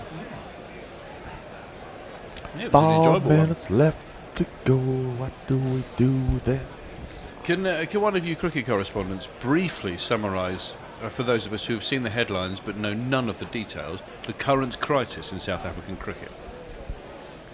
The CEO was removed from power. Basically was forced to resign. Cricket South Africa has been in a state of administrative crisis for most of this year. Yeah, some time now. You know how sometimes you get cricket tours that completely implode, just where the team completely implodes and it goes, like the England Ashes tour of 2013-14 where everything just sort of blew up. Yes. Basically, South Africa got completely marmalised on a tour of India, and that seemed to have brought a number of things to a head. There's a lot of discontent about the way that particular CEO had been running things. Which is a little surprising in its own way, because touring India is, to use the colloquial term, fucking hard. Yeah, for sure. They're, I think, statistically the most dominant team at home ever, this current Indian team. But even so, it's one of those tours that sort of brought everything to a head. And so South Africa, in the classic move of people trying to hang on to power, they banned or they refused to revoke accreditation for 5 journalists who'd been critical of them, and then had to do a humiliating climb down, which basically was the final nail in the coffin. And so South Africa currently don't have a board of selectors. They've only just appointed an interim CEO and an interim director of cricket. It's humiliating climb down Mog's new band. Mm-hmm. That's what you do after the disinterested hand job. Yes. Thank you. That was a useful summary. Anyway, which bit? Jeremy Vine is now walking around an imaginary House of Commons, showing how the BBC thinks that the current prediction of a Tory majority of 64 will work out, and we are, if the information is correct, we're maybe about 10 minutes off Joe Swinson result. DUP hold in Belfast East. There was just before that we had a Tory gain from Labour. Was that Stroud, I think? Mm-hmm. Stroud. Joe is never. I saw. Scored 63. Excellent. Oh, you probably couldn't hear that because there was no microphone involved. Could you all carry on talking to each other, please, crowd? Thank you. Oh, God, Nadine Dorries has been re-elected. Dorries is back. John McDonnell's back. Well, I do quite like John McDonnell. Yeah, I don't mind him at all. And I know someone who was a journalist on his patch and always found him a decent guy to do business with. I think there is a case to be made that John McDonnell messaging and general being all encapsulated might actually be a better leader at this point for the Labour Party. It's hard to see him staying on if Jeremy Corbyn. It is incredibly hard to see him staying on if Jeremy Corbyn does not. It's clear that there is one whole project, and Corbyn was the figurehead of it, and John McDonnell was in some ways the brain of it, or certainly the financial brain of it, and kind of the public enforcer of it to some extent. Yeah. He would go out and be very bombastic. We were talking the acceptable face of it. Anyway, another Tory gain. Norfolk North have gained. Tory have gained Norfolk North from Lib Dems. Alas. Okay, so I have a question. Apart from what's happening with Hugh Edwards' ever decreasing hair, the BBC political editor Laura is her first name. Yeah, well, so my second name was. How do you actually pronounce her surname? Because I've never really. I've seen it written so often. Koonsberg. There we go. We're being shown. Is it a straightforward ooh, or are you expected to do some sort of ooh? Yeah, is it Koonsberg? I don't. So we are looking at Richmond Park. This is where Sarah Olney, the Lib Dem former MP, is taking on the Tory Zach Goldsmith. He is so much taller than everyone else on that stage. It's very well bred. Goldsmith has got 26,793. Does that look like that's going to be close? I suppose it is probably going to be close. No. We'll see. We can only see a little bit of Sarah Olney's face. We can only see one eye.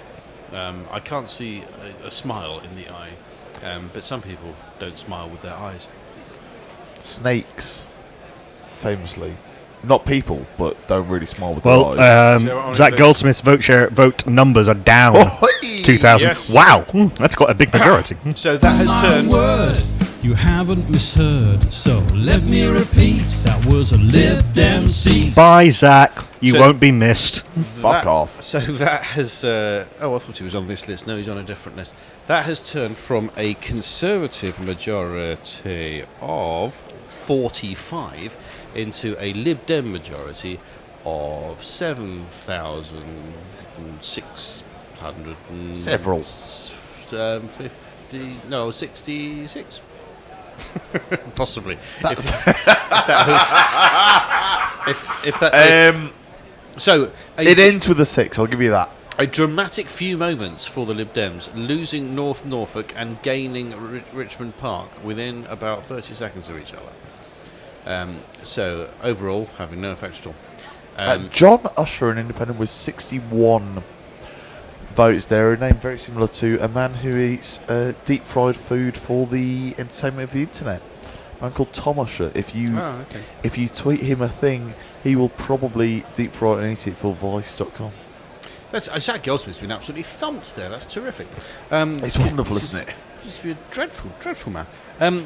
These things I'm eating now. God, he's not going to run for mayor again, is he? No, he's. Oh well, he's. Who's the Tory candidate? Sean, that's right. He's Sean Bailey. That's it. Who said some George Bailey said some awful things. That is not typically a disqualifying point. So these things I'm eating now, these are homemade things, are they? Yes. They're very nice. Who's homemade these? That was Jen Rowe. What are they? Could you describe them to me? Jen, you're a genius. They're kind of. They're cheesy bready things. Cheesy bready things. But cheesy bready things. There's a little there's a spiciness in there as well. I've got a lot of accoutrement going on here. Although a bit fell off, so I'm having that. Look at that. Yeah, absolutely, and so you should. You know, I saw as I think I'm now going to call her, Laura Kay, down in my tube station about a month ago, and went down in your tube station at midnight. I was thinking that. No, it was about 8:30 in the morning, and I went, "Oh, is that? Oh, it is. Oh, She's got a very nice coat, and she's quite small. So that is my political analysis of one of the most divisive figures, I think, of this entire election. Yeah, some people really don't like her, do they? Oh, they don't like her. They do not. No, not a bit. My issue, I don't, so much as a lot of people do, my issue isn't so much about bias with her. My issue is more that I don't think she is essentially a journalist who does the job of a journalist. Her Twitter bio says, as we're about to see Jeremy Corbyn re-elected, to nobody's surprise, her Twitter bio says, "Don't shoot the messenger." She's not a messenger; she's a journalist. Yes, and those are, speaking as a journalist, two incredibly different things. You can either be if you're a messenger, you're a propagandist. You work for someone. If you're a journalist, you're nobody's messenger. Yeah, and sometimes I think there's a modern notion of journalism which is that as long as you're everybody's messenger, then that's fine. Which is bullshit. And it's Which, even if it were true, isn't really the case in her, because working for the BBC, you do tend to have a bias towards the ruling party. And she is obviously very close to certain government sources and seems to, without any kind of editorial filter whatsoever, report what they say as absolute fact. Anyway, she was wearing a very nice red coat. right. Oh yeah, I described it earlier as a cheetah who was bathing in the blood of her kill. But was she wearing? She was wearing a red. Oh, when I you saw her down the at station Mile in End the Tube morning. Station. Right. So it was a very nice coat. I gotta be honest, it was a lovely coat. I would have been okay with wearing. Oh, well, not that coat. It would have been a little bit small for me because I'm a 6 foot man and she's a relatively diminutive woman. She's a small woman, as you said. As I said, how small? relatively. Let's see. Yeah, I don't. I'm an awful judge of height, weight, age, character, almost every aspect of humanity. Right. Yeah. Well, pretty much every aspect of the visual spectrum, from what you were saying. I can do colours. Oh, very good. I can do colours. Yes, no, I'm not The very good at coat was colours. red. That's about it. So I think that's all of the Islington North candidates been given their votes. Corbyn's squeaked in with a majority of 26,188. So nothing in the least bit interesting there. Nick the Brick, Monster Raving Loony Party, 236. Yes, because we didn't hear it, Andy was speculating earlier whether he would be referred to as Brick, Nick the, but I don't think he was. His full title is Nick the Incredible Flying Brick. Really? That is true. I like the idea of the semicolon though. Who would? I like a semicolon. It's one of my favourite pieces of punctuation. Tories gain sterling. Sorry, SNP gained sterling from the Tories. So the SNP are having that kind of barnstorming evening as predicted. Yeah, the only SNP jingle we have is labelled SNP loss. Yes. Yeah. Which. Or not so much a loss. It's just if there's a Scottish seat and someone else wins it, then you can play that. Well, I didn't say what the contents were. I said it is labelled SNP loss. That is the name of the jingle. The caption people who are trying to keep up with Jeremy Corbyn's speech says, "I'm delighted to beat the Islington North candidate in Parliament." Aren't we all? That is, I believe, actually Boris Johnson's non-concession speech. On account of his delight to beat Jeremy Corbyn. Tories hold Penrith and the border, which was previously Rory Stewart. Oh, Tories gained good. Barrow and Furness from Labour. Tory gained Barrow and Furness.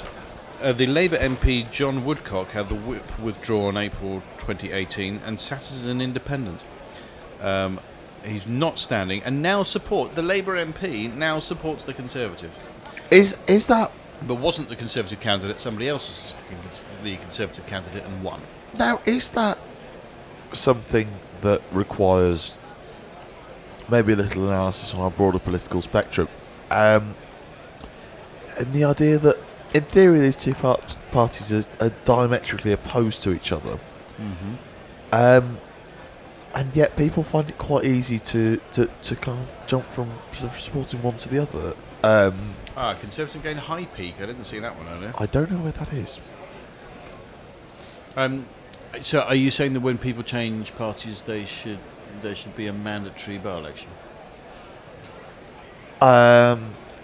Not specifically on that point, although I do believe. I do believe that. That should be the case. Is the point you're making that where we have traditionally thought the two parties to align themselves on the political spectrum perhaps no longer applies? And to editorialise further on that, perhaps because of Brexit. I would more argue that most MPs at this point largely serve themselves and their career interests rather than their constituencies. Arguably, that's never been different. Delyn is a Tory gain. As is Bolton North East. I don't know where Delyn is. Is that Wales? It sounds Welsh. Although It is. having grown up there, I don't remember it being a thing. It is. It's in North Wales. Fake Wales. Major settlements: Mould, Flint, Holywell. Yeah. No, a lot of Wales major settlements involve mould. Again, I can say that I grew up there. The Brexit candidate in Islington North is making some very good faces during Jeremy Corbyn's speech. Would you care to replicate them for our YouTube and Facebook Live audience, James? He's currently doing so for the benefit of our video viewers. For those of you who are not watching our Facebook Live or YouTube feeds, do. Facebook.com/Guerilla Cricket. Knackle, correct me if I'm wrong. Facebook.com/Guerilla Cricket, indeed. YouTube. Go to YouTube and type in Guerilla Cricket. Etiek says, hello from Seattle. Should I bother flying home? Hey, Etiek, how's it going? Evil Scooter says, wait, the Tories are down to a forecast 39-seat majority. That's quite a cutback from John Curtis, isn't it? Also, Richmond Park, woo, 79% turnout. That's quite impressive. Ladbrokes Politics have tweeted in and tweeted in. They've been tweeted. They've tweeted, and Peter Lloyd has retweeted them to us. Somebody has just backed Barry Gardner to be the next Labour leader. Well, you get good odds. Well, interesting. And I think Nigel Dodds is in. Nigel Dodds, the DUP leader at Westminster, was he out? I thought he was. Oh, yes, he was. Yes, he was. Then what did I see then that made me think of that? Oh, well. It'll all come out in the wash. Messy Jez sends us in something from Mark Steele, also friend of a former show. Let me be gracious. All the people celebrating now are the most entitled, embittered, sneering, nasty, selfish, racist, foul fuckwits. I'd still rather be with the decent people, however gutted they are, than be you for a second. Bradman's, I believe the former show's phrasing would be. Bradman's. And Mog says, what the hell is the Conservative bastion in Moray all about? Not a clue. We're talking the last Tory in Scotland. I think it's an Eels thing because they're all slimy and slippery. And, very good. Moray, yeah, thank you, right. One of the great Firths, Moray, along with Colin. Jeremy Corbyn has been talking for quite a long time in Islington. But he hasn't resigned yet. I was going to say, we are...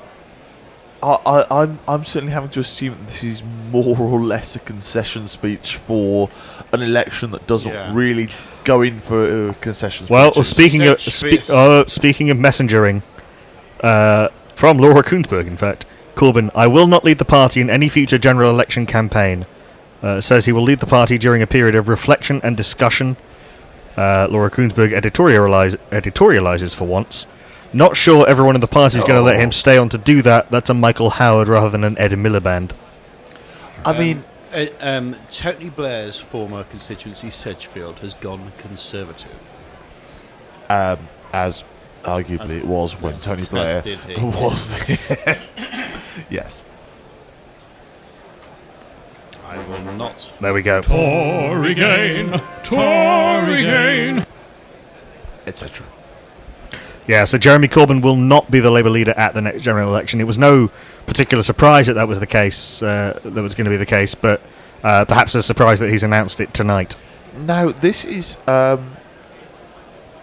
suppose, counterpoint is this now the longest, going to be the longest gap between general elections that we've had since between 2011 and 2000 and 2010 and 2015. Sorry, 2010 and 2015. Wasn't the Fixed Term Parliament Act supposed to solve all this?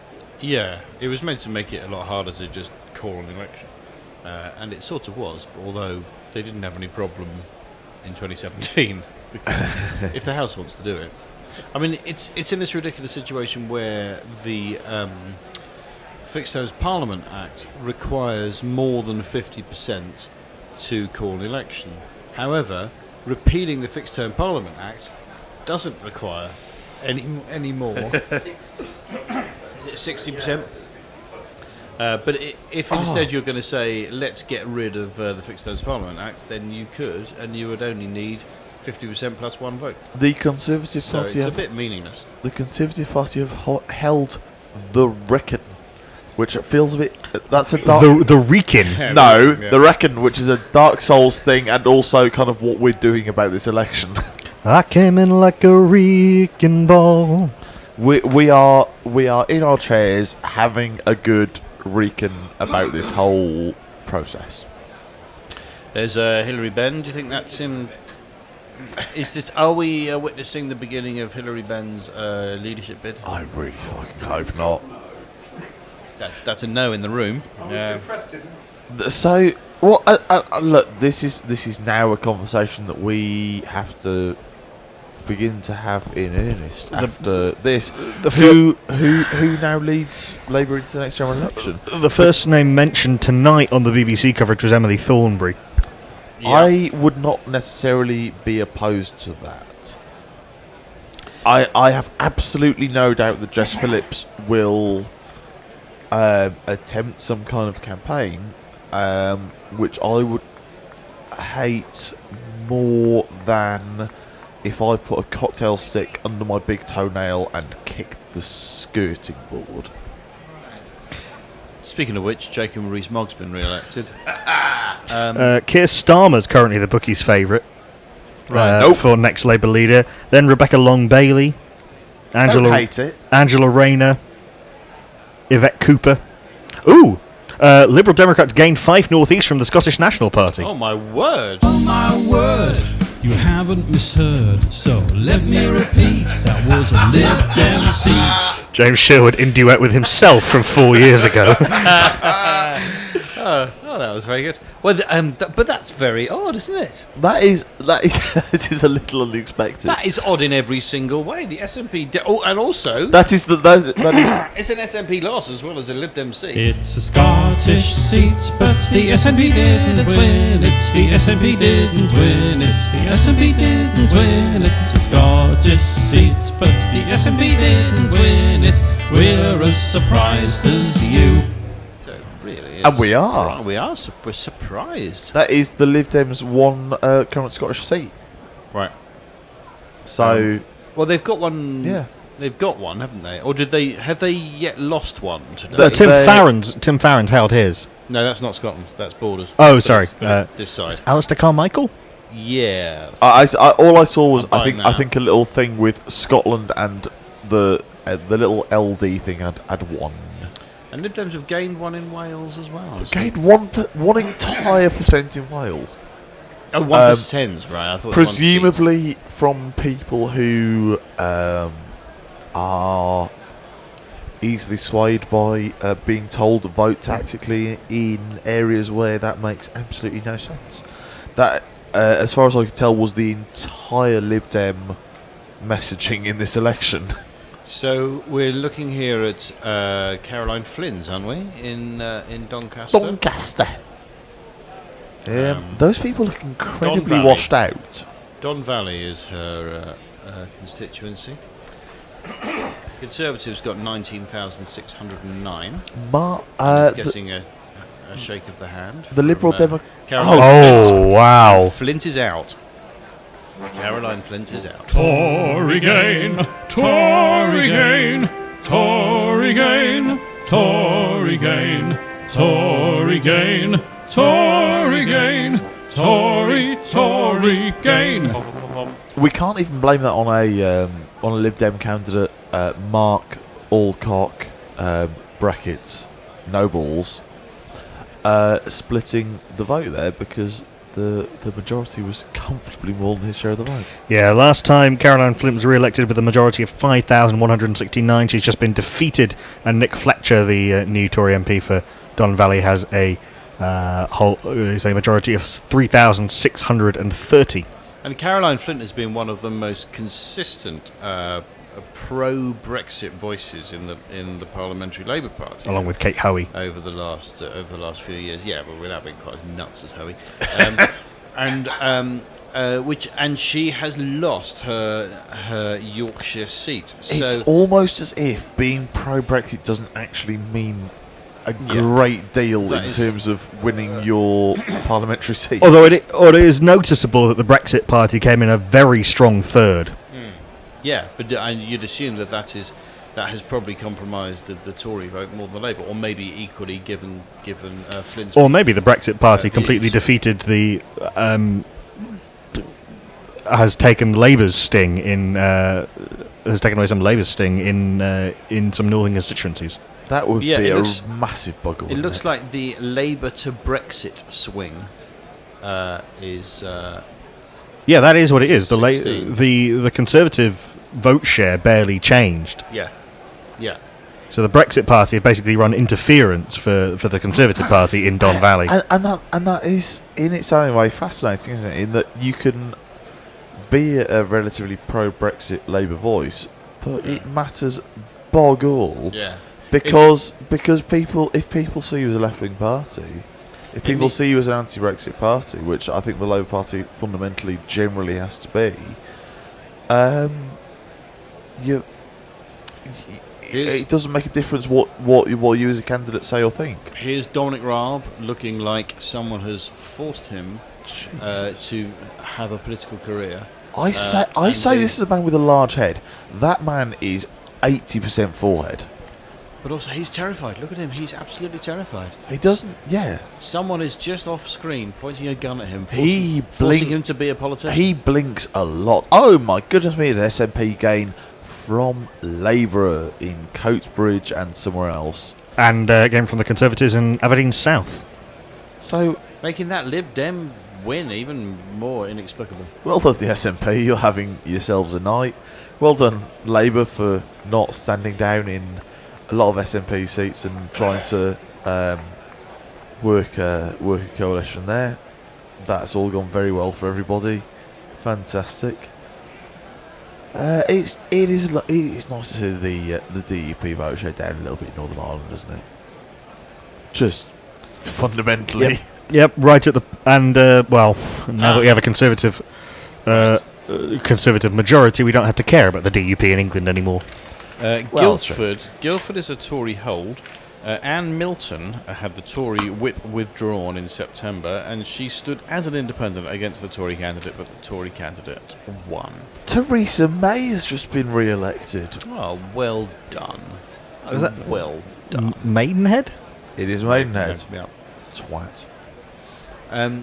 So yeah, I know we sort of covered it, but that Caroline Flint result is very interesting because it's very easy to say that Labour lost the North because of Brexit, and I think the Flint result shows that that's not what it is. Yeah. Labour lost the North because they lost the North. Yeah. Because the Labour Party didn't sound right for them, and I think that there's maybe in the Dominic Raab got through with a majority of 2,743. It's almost like we're not going to have any fun this evening.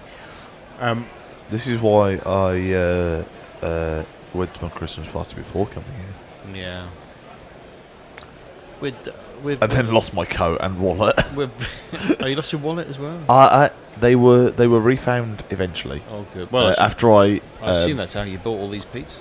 Took an Uber to find the person who had my coat. Oh my word! What an evening you've had. It has been a roller coaster, James. Let me tell you. Oh, I'd be in a right old mood if all that happened to me. Yeah, and quite before the enormous projected Conservative majority. Yeah. There we go, and his leadership bid is going well. He's been re-elected in Brent North. Hooray. Oh, wow. Leave voting Britain swings heavily to Conservatives. Oh, wow. Massive Curtis. gains for the Liberal Democrats in Esher and Walton. Yeah. 28% up for the Lib Dems. Again, potentially a seat where the Labour could have stood aside. Yeah. And 18% swing of Conservative to Lib Dem in Esher and Walton, but not enough to unseat Dominic Raab. This is something that has been very, very interesting throughout the entire election. I enjoyed that. Thank you. I enjoyed that a lot. Is the fact that a general leftist a general leftist work could have done quite a lot in this election and would have saved a lot of infighting between Labour and the Lib Dems and etc.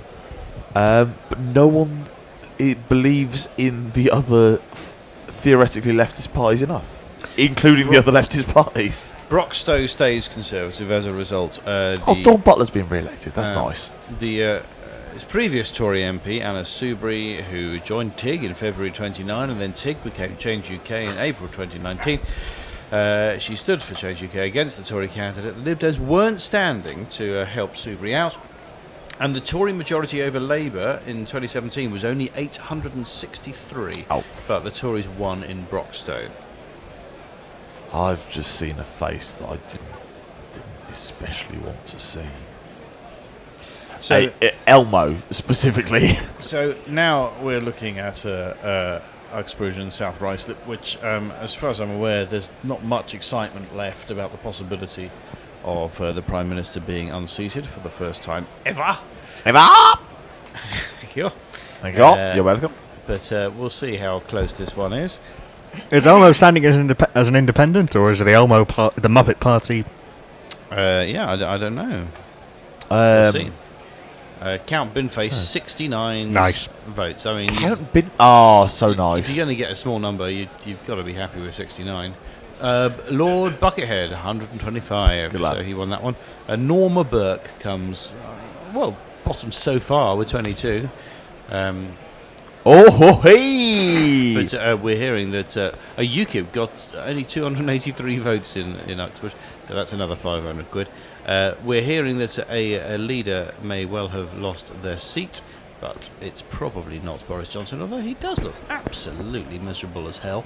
Well, that's probably because he's not entirely human. Is the Lib Dem, that Lib Dem vote isn't low enough, is it? You kind of needed the Lib Dem to stand aside. So Boris Johnson, 25,351. I thought it's fairly unlikely that the Green got 1,000. I assume that the Labour is not going to exceed 25,351. And indeed comes in at 18,141. So what did everyone get all excited about, bearing in mind that Boris Johnson has just got a majority of 7,210, which is pretty comfortable. May I editorialise via a jingle for a second? Yeah. Fuck off! Just fuck off! Oh, and his majority went up. And Elmo continues to smile inanely. Yeah. So, but I don't know. Where were those stories coming from? Anyway, but we are hearing that that Joe Swinson may have. In fact, you were saying Lib Dem sources Is this a Guerilla Cricket exclusive? In more caption watch, the captions have just described Johnson's constituency as Axbridge. Oh, and Elmo's unzipping himself. Is Elmo's sadly he's wearing a t-shirt. Only around the neck area. We should make it clear. He's realised that those felt things are really, really warm. Oh, those gloves! The Elmo's hand. Oh my God! Elmo's taken off his head. Elmo's taken off his head and is a bald man. It's all coming off. I don't like any part of this. Yeah. Bobby Smith, give me Elmo. Stop emotional child abuse. This feels very Fathers for Justice. Okay. Yeah, I can see that. Yeah, it feels very Fathers for Justice, and I don't trust the majority of bald white men. Right. Trust is what respect maybe might be the thing I don't. Like, how hard is it to keep hold of your hair? It's right there. It's been on your head your entire life. Yeah. What are you doing with yourself? You know. That's a bit harsh. Well, he is the man trying to film behind Boris Johnson's head, having taken off his Elmo costume before there is any. Look at Lord Buckethead next to him. Yeah, that is a man who is committed to a bit. The man next to Lord Buckethead, formerly in an Elmo costume, is a coward who cannot commit to a bit, and now he's even taking the body part of the Elmo suit off. I've never respected a person less than I respect this man. You'd never see Gunnosaurus taking his head off. You would never see Gunnosaurus taking his head off. I've met Gunnosaurus on multiple occasions, and has always been a consummate professional. Tory gained Bassett Law with an 18.4% swing. That's a lot. Bassett Law was John Mann, wasn't it? I think.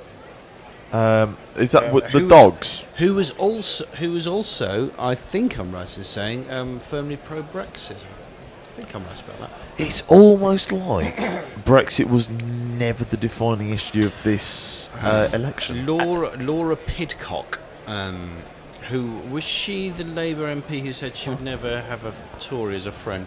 Anyway, the SDLP have gained Belfast South from the DUP. Yeah, lads. Sorry, I have a very close friend who is a reasonably strong SDLP type. Also, the DUP, not people I'm an enormous fan of, generally speaking. How very narrow-minded of you. Well, James, famously, I'm a very narrow-minded man. Right, Dunbartonshire East, we are seeing here. The SNP 19,672. Conservative Pam Gosal, I'm going to say, 7,455. UKIP Donald Mackay, 208. Pam Gasol for the NBA heads out there. Liam McKechnie, what's SFP? No idea. Scottish Family Party. That's not a thing. You've made that up. Seen some initials and you've made it up. Oh, Amy Callaghan's gained 4,000 odd votes on the SNP from last time.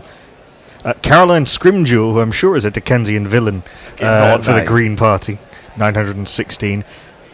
And Jo Swinson. Oh! And loses her seat. The SNP take it with a majority of 151. 149. Oh, I was so close. Somehow, we have a jingle for a Lib Dem seat and an SNP loss, but we don't have the reverse. Oh right, yes, of course. Which so we have no tune to we haven't written a Jo Swinson loses her seat. Leaves me to suggest maybe Galton Gambier. Poor Sterling. Close. So close. The other one. So close. So that's very close. Poor Sterling. So Jo Swinson loses her seat by a whisker, with 0.3% of the vote less than her SNP rival. Like the cat food. She lost 4% of her vote. SNP gained 7. Labour lost a lot as well. The swing from the Liberal Democrats to the SNP is 5.3%. in her constituency of Dunbartonshire East. Does this... So we now have to have 2 major party leadership conversations at once? We've got loads of tweets, actually. Oh, fuck. Hello. Hello, Twitter. Hello. Peter Lloyd says the Fixed Term Parliament Act won't survive 3 months. Ravi says, could the Parliament have stymied Johnson by not voting for the election and left him limping till 2022? Evil Scooter says, does this mean if they don't end up repealing the Fixed Term Parliament Act, the next election would also be in December? Or would it revert back to May? Peter Lloyd says, fuck yeah, North East Fife. There were only 2 votes in it last time. I'll check on the North East Fife result for you in a second. I thought there were 5 votes in it. No, it was 2. Oh. You're thinking of North East 2, where there were 5 votes. North East 2, 4 for 5. It was an SNP hold last time against with a majority of 2 over the Lib Dems. Lib Dims. Yeah, God, that killed me. That sounded as the sort of the nice Kiwis, the Lub Dims. The Lub Dims. The Lub Dims. Dims. Peter Lloyd says, no Liberal Democrat Scottish held seats have declared. Yeah, Message as brings us news of the bushfires across Australia, which is... That sounds depressing. The world is burning in every way.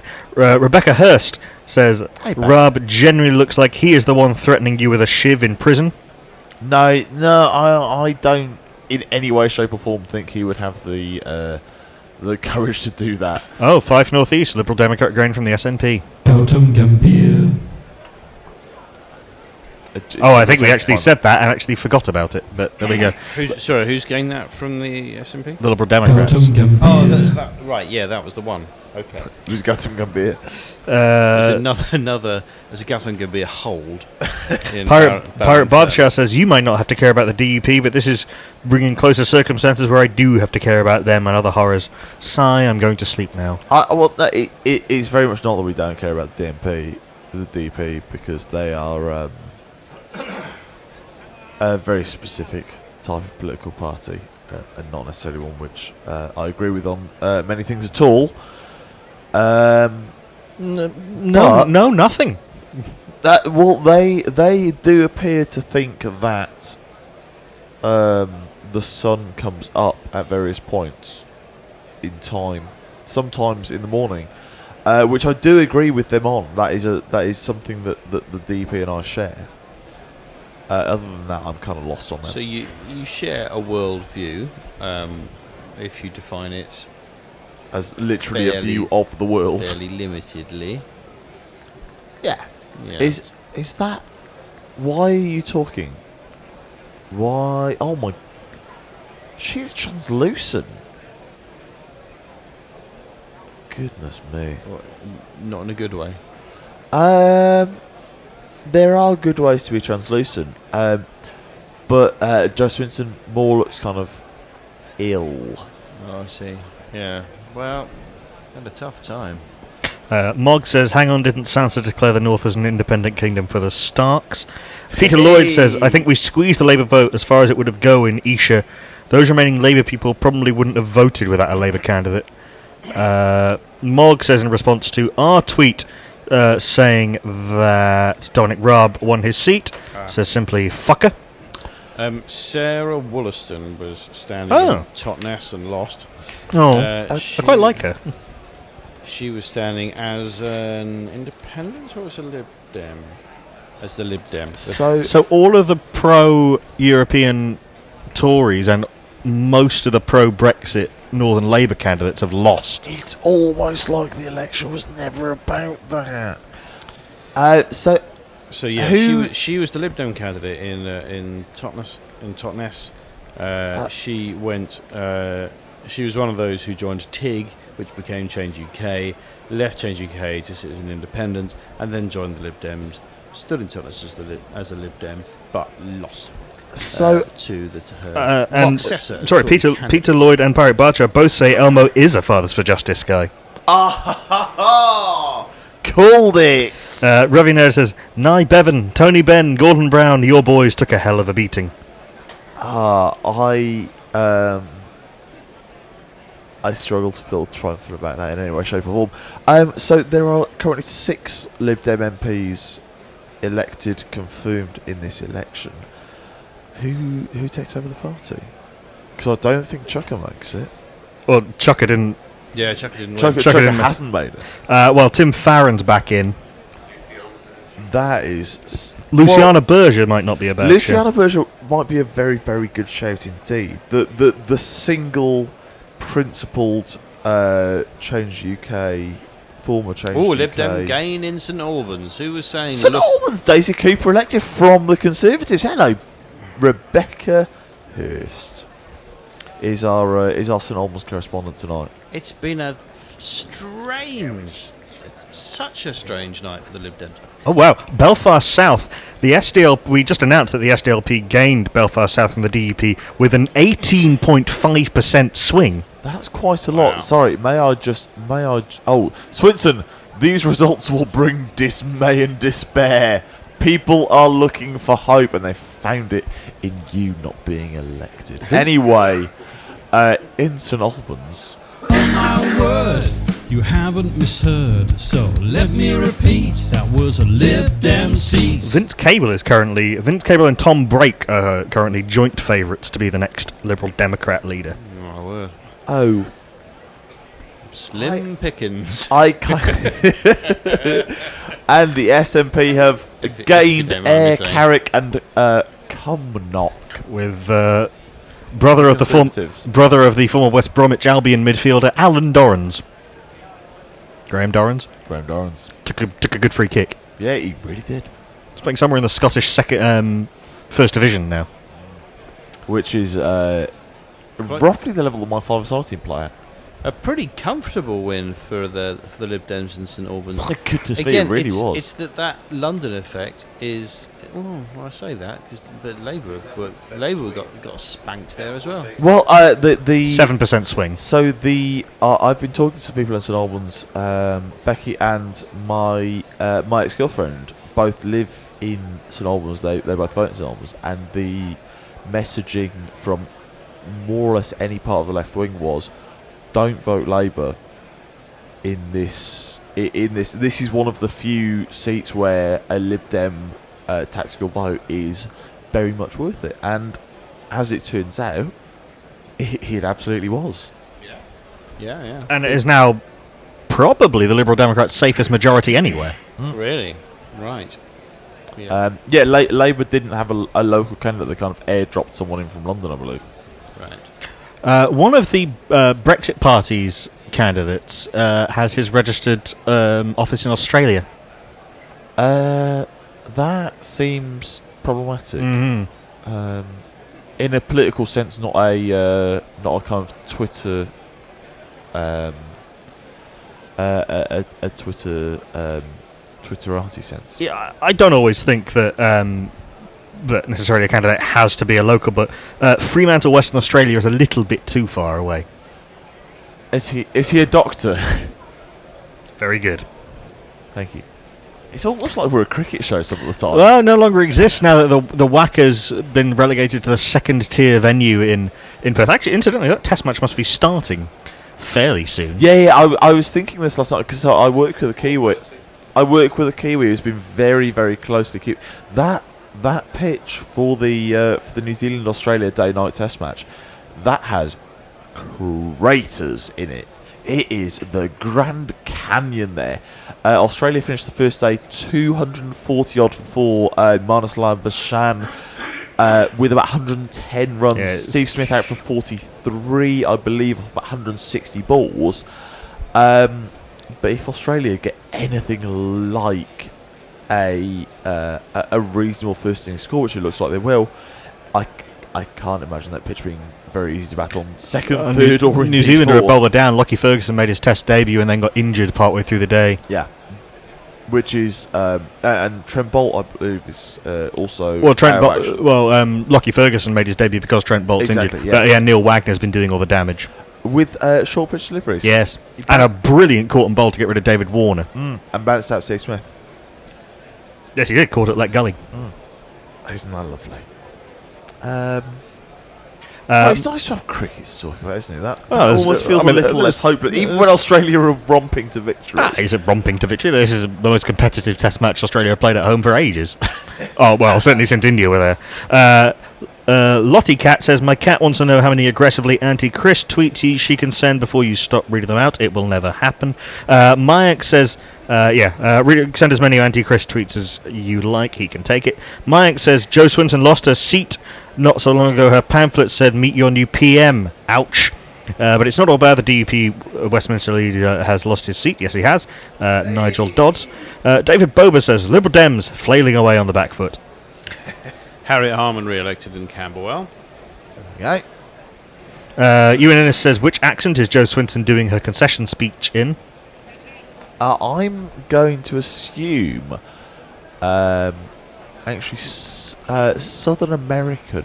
I was going to say Grav. I'm thinking kind of some kind of Kansas, but that might be because I was earlier tonight. I was dressed as a cowboy in a moonshine bar, so I might have it a little bit on the brain. Jeremy Rhyming Slang has been re-elected. Oh, that's a shame. Rebecca says, yes, St Albans, fuck yes. Anne Main is gone, that horrible ERG supporting dog poo flicking scumbag. Guerilla Cricket neither endorses nor necessarily agrees uncritically with its tweeters. We simply bring across their views, although on that occasion. Yeah, like Laura Koonsberg. The SNP have gained Glasgow East, I think, or Glasgow North East. Some part of Glasgow. Oh dear. In bad news for Nigel Henderson, the Conservatives hold Wimbledon. Although a massive gains by the Liberal Democrats, who finished a very narrow second. You do tend to see a lot of holds at Wimbledon, although more typically in the summer. Well, this was a seemingly a sort of third deuce hold. But yeah, the Liberal Democrats have only ever once finished second in Wimbledon before, so there was a bit of a turn up for Wimbledon for the Liberal Democrats in Wimbledon, where the Labour Party were very much considered the challenger to the Tories. You simply thought you loved to see it. I think Wimbledon was the MP there was one who lost the whip. Stephen Hammond. Then got it back again. Yes, right, there you go. I'm going to say 2-minute break. Please do, Knackle, hold any tweets from Lottie or her cat or their cat Suki until I return. Krista Quire says, this is far more frightening than the Australian horror series I was watching last night. Best part of the night was when Knuckle was talking about South African cricket. So with the time, Chris has managed to jump over the boxes, but he bought the food and ordered them, so we really can't mock him. Absolutely not, even though he did tread on my foot. Wouldn't dream of it. So I think probably with the time approaching 4 a.m, is it worth us thinking about what do we not yet know? What are we still waiting to find out? I mean, I guess overall majority, but it seems like a matter of time at this point. Yeah. Pretty much. I see the forecast is now down for Labour to 196 seats. It's back been down to, so it went 191. It went to 201, then didn't 201, and then back down to 196 again.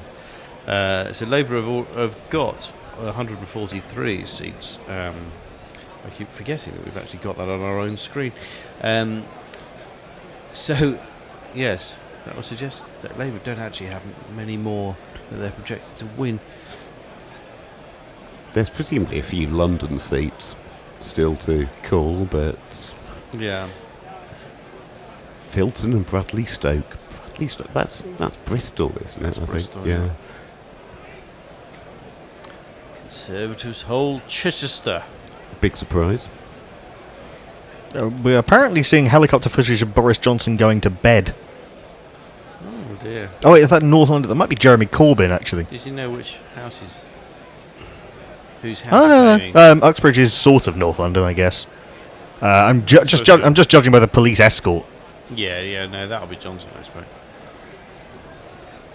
Yeah, Uxbridge is kind of London, although it doesn't have a London phone code or postcode. Right. So it's semi-London. It's Zone 6. and it's horrible to get to if you have to commute from Catford. I can tell you that. I was going to say, don't do it. The Metropolitan line is a perfectly serviceable tube line. Not for an hour.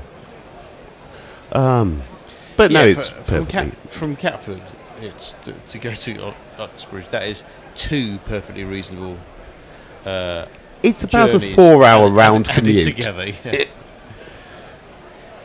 So yes, that was fun. Lammy's back in Tottenham. Good. Yes. No very much doubt. Hull Western Hessel. That's Emma one- Hardy. that's one That in- one was going to be tight. That's one in the northeast that Labour have. Hull Western is not as far northeast, but yes. No. Hull is very... Hull's an interesting... I'm from Hull, so David Davis is in Halton Preston Howden, which is just outside of Hull, which is one of the safest Tory seats in the entire country, and has been for a very long time. But the 3 Hull constituencies in the actual city have been very solidly Labour, but Hull Western Hessel was a target seat. And so Prescott had one. Was in one of Hull them. West. Alan Johnson. Alan Johnson was in one of them as well. But were either of them that seat that was just announced? That was Hull Western Hessel. Hull Western Hessel. John Prescott was Hull East. Hull Western. Alan Johnson, was Hull Western Hessel. That was Johnson's one. So Yeah. Alan Johnson's old seat. Is And just- Hull North, it was Kevin McNamara. I'm not sure who it is now. Hull North, because that was my seat when I was at university. I never voted it because in the election in 1997 I decided to vote in my hometown seat of Wellingborough and was rewarded by a Labour victory by 165 votes. Oh, very good. Matthew Pennycook's got back in Greenwich and Woolwich, which is a constituency that's about 2 blocks away from where we are. We're just in Eltham. We're in Lewisham Western. You yourself rather than Me myself, where my home is.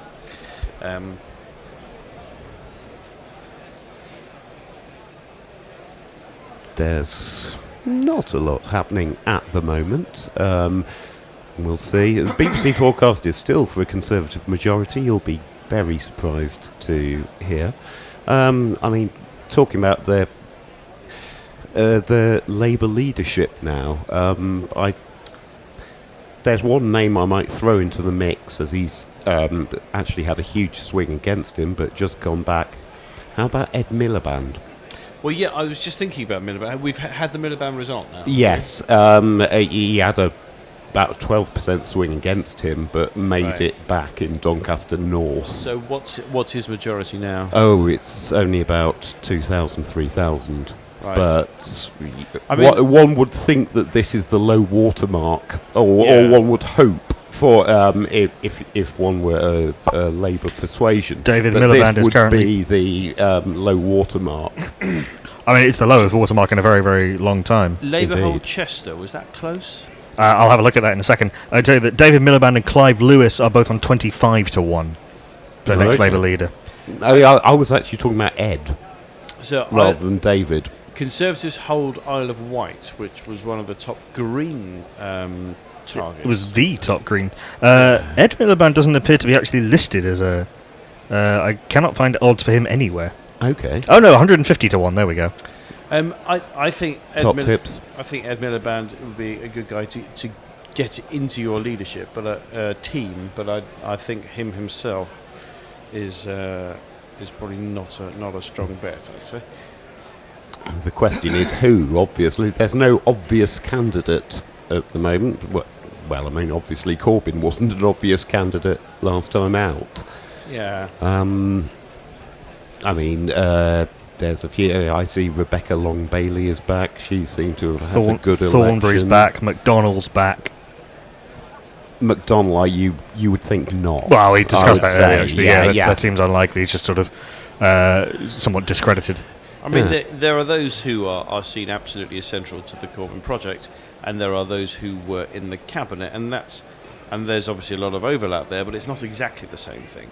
And I think Labour has to take account of the fact that 2017 was a great result and 2019 was a horrible result, and they need to work out what was the difference between those two things. I mean, the chicken run has been elected. Mims Davis, who quit her own seat because she was at risk of being defeated. She ran to a neighbouring constituency and she's got back. So there's reward for cowardice there. Angela Well Rayner has done, just Mims. been re-elected. She is third favourite among the bookies at 11-1 to be next Labour leader. In Lost UKIP deposit news, they lost their deposit in Eastern Bartonshire. They're now 9 from 9 so far in terms of lost deposits. And where did Mims chicken run from? To be honest, off the top of my head, I cannot remember. That came up in some of my research. I can bring you that in just a second.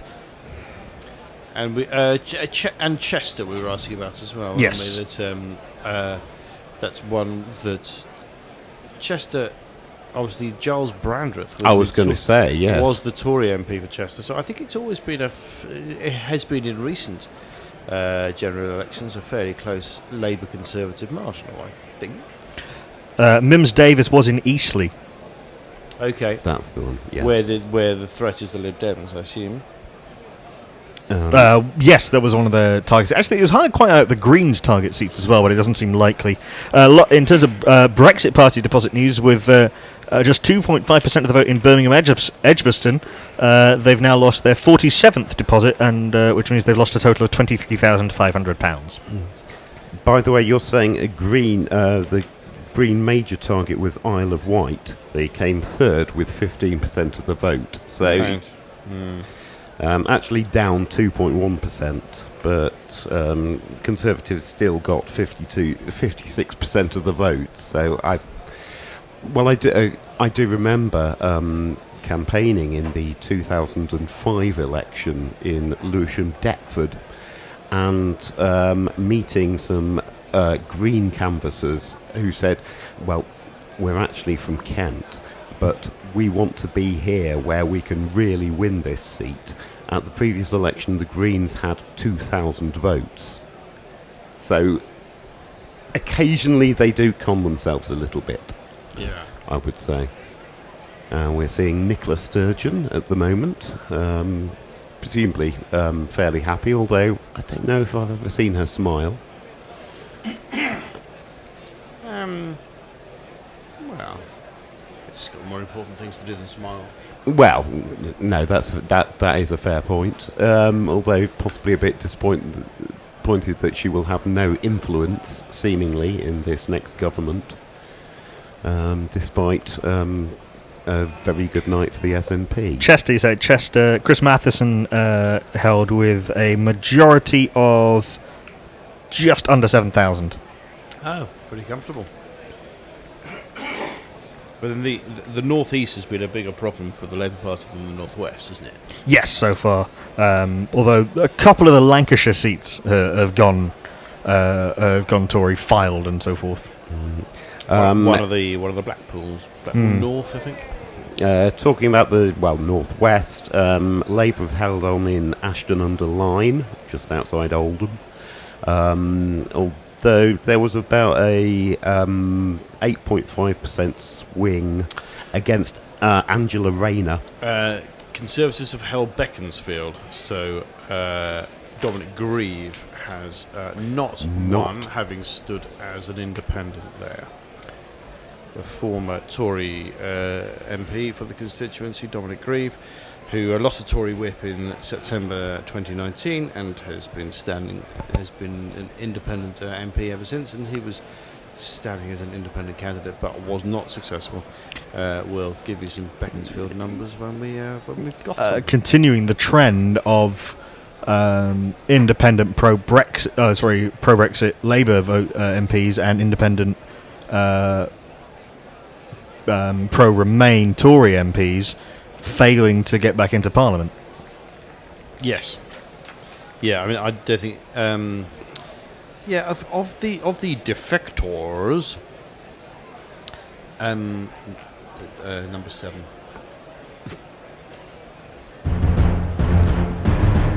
Seamless. It's the defectors. Of the defectors, who's been successful? And I think the answer is Luciana Berger, and that's about it. Do we have that result? Luciana Berger That was won. a result. Yes, I thought. I remember it was a very long time ago, but I thought I was just checking it wasn't just a rumor. I think did, yes. she's. But I can't think of anyone else. Can't think of any other defectors. Not really. And that's the interesting thing is that this is going to be really quite a different Tory party. Both the Tory party with a majority, but without a lot of the moderates that, well, if you like, put a brake on Brexit. So yeah, we're going to see quite a different picture, I would say. Labour hold Hornsey and Wood Green, which Chris really likes. They're now interviewing Theresa May. I think you've been offered a cup of tea. Do you want a cup of tea? I'm fine. I love a cup of tea. I'm afraid this offer does not extend to viewers. Cup of tea. Yes, they're talking to Theresa May. She looks a bit happier last time, because last time she had the weight of the world on her shoulders. This time, not so much. Joanna Cherry's back for the SNP. They've got a senior spokesman for them, Joanna Cherry QC. Labour hold Denton and Reddish. Does anybody know where that is? I know where. Nottinghamshire? To be honest, that's my guess for anywhere. I don't know. Wasn't one of the cop shows based in a fictional town called Denton? It's Greater Manchester, is it? Denton and Reddish. Well, Denton and Reddish actually sounds like a cop show. I think it does a bit. I think like Dempsey and Makepeace. I think yes. I think that A Touch of Frost might have been based in Denton CID. Fair enough. I may be entirely wrong. I'm afraid I never watched A Touch of Frost. Labour have held Lancaster and Fleetwood. Sure, the tweeters will tell us. Cat Smith. Yes, I do apologise, listeners, for my complete ignorance of British geography on occasions. As you can guess, I'm from the south. I did spend some time in the north, but hey, SDLP has gained foil from Sinn Féin, which is interesting. Yeah. When you've got an SDLP versus Sinn Féin division, it's often the absenteeism is the issue, isn't it? That Sinn Féin don't take their seats. This was during the campaign was assumed to be a big Brexit issue because the votes would be needed to block the Tories, but that one's gone. It's moot, really. Yes. Tory. There was a Tory gain from Labour we just saw, wasn't there? But I can't remember what it was now. Tory gain, Tory gain, Tory gain, Tory gain, Tory gain, Tory gain, Tory gain. So we're not sure which seat, but well done, Tories, anyway. There was another Tory gain there. Yes. But one that didn't stick in the mind for some reason. Vauxhall Labour have held. Kate Hoey's resigned. The new MP is Florence Eshalomi.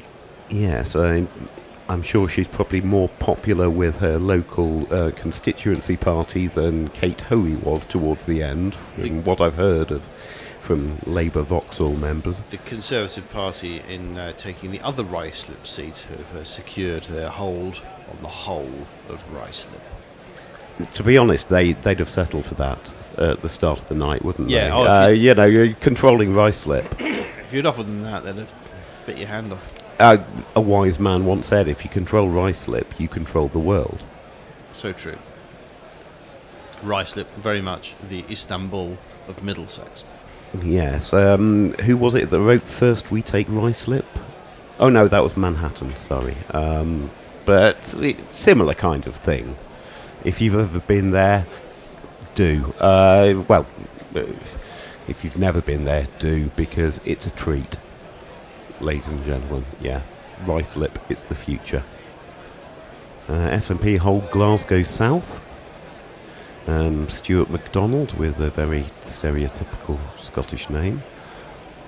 Apparently, we've just seen a quote from Michael Gove saying divisions can be healed.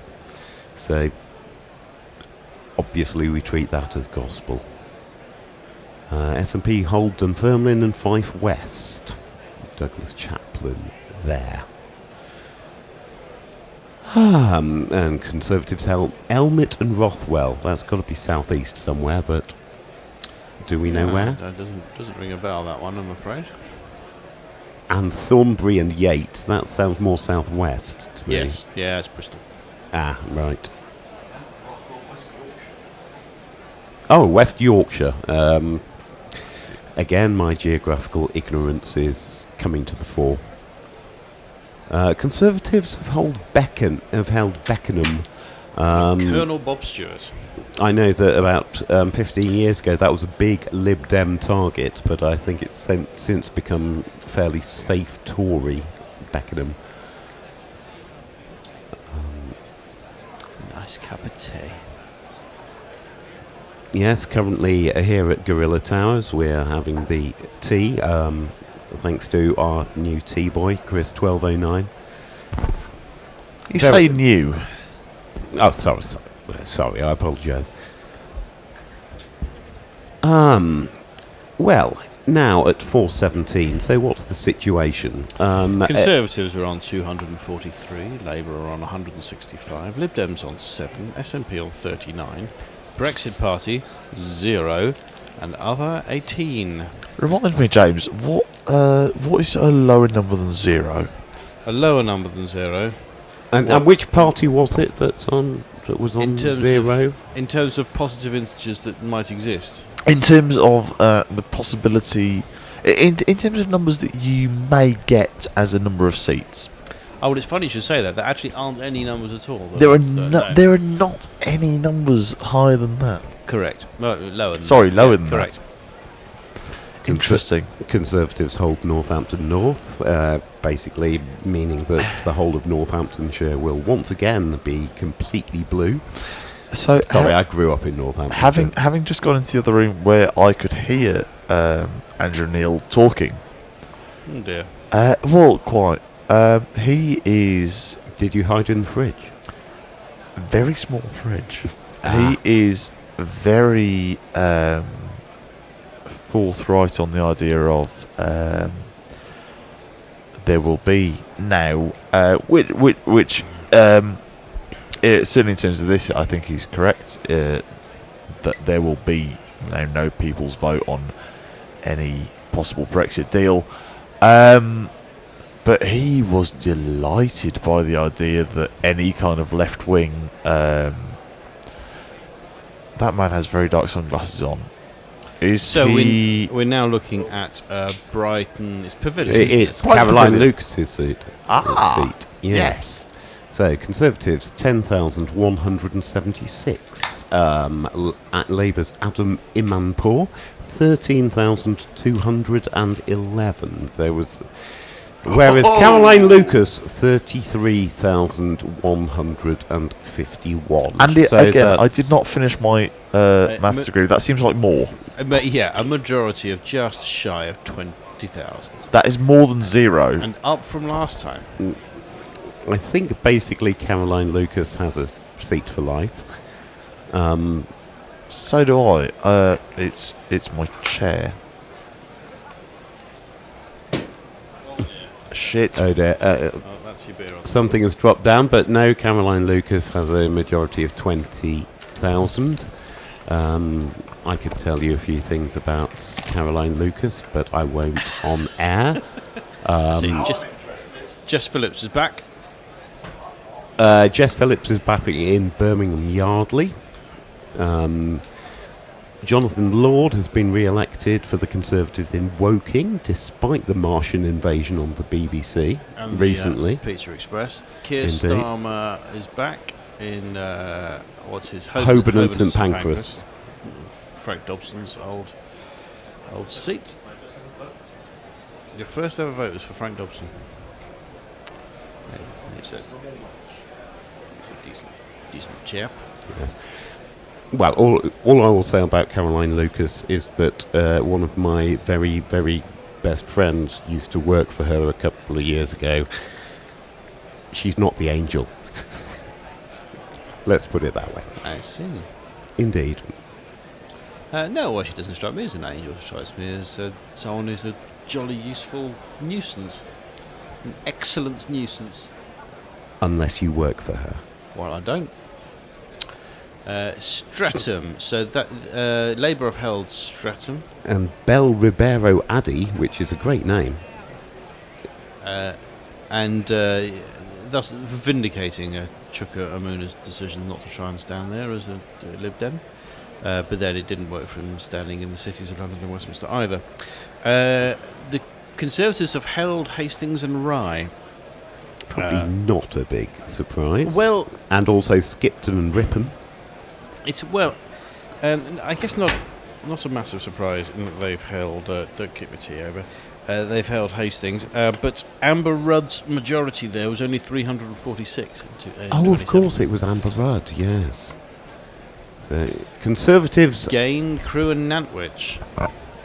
This is, by the way, Tory gain, Tory gain, Tory gain, Tory gain, Tory gain, Tory gain, Tory gain. This is a very angry speech by Caroline Lucas. She is incredibly passionate about, in her words, an election that didn't need to happen.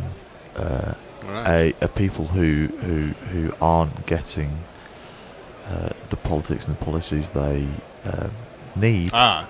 Tories gain Kensington. So Emma Dent Labour. Code is out.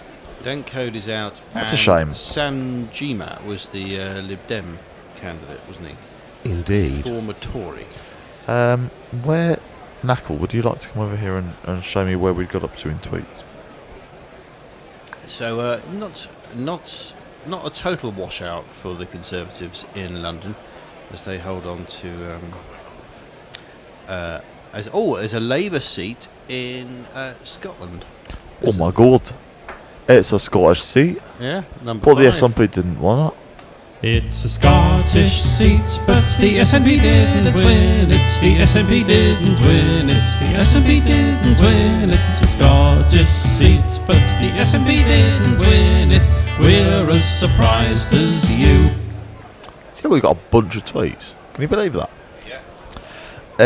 People are still listening to People this, are indeed still listening. Mayank says Naga Monchetti is rocking the hell out of that seat. That was about 20 minutes ago. We can't see that, and indeed nobody listening to us can now see that. In terms of lost deposits, Fraser Middleton says they all view it as money well spent. Mission accomplished for them. The Lib Dems, though. ... Jesus. Evil Scooter says, "Ooh, Michael Gove. Him looking triumphant might be close to the worst part of the evening." Scott Natto 1. Hello, yes, Ewan. Michael Gove looking triumphant, I have to agree. You know, Michael Gove in general. Well, yes, just imagine his cum face. So I don't want to. We're getting the Stoke-on-Trent Central result. This is where Gareth Snell is standing. Snell stood up early on this evening and was having a right old go at the Corbyn leadership just after the exit poll, I think it was. But I would guess that he might have held on, because the Conservative Joe Gideon, 14,557, doesn't strike me as enough to win.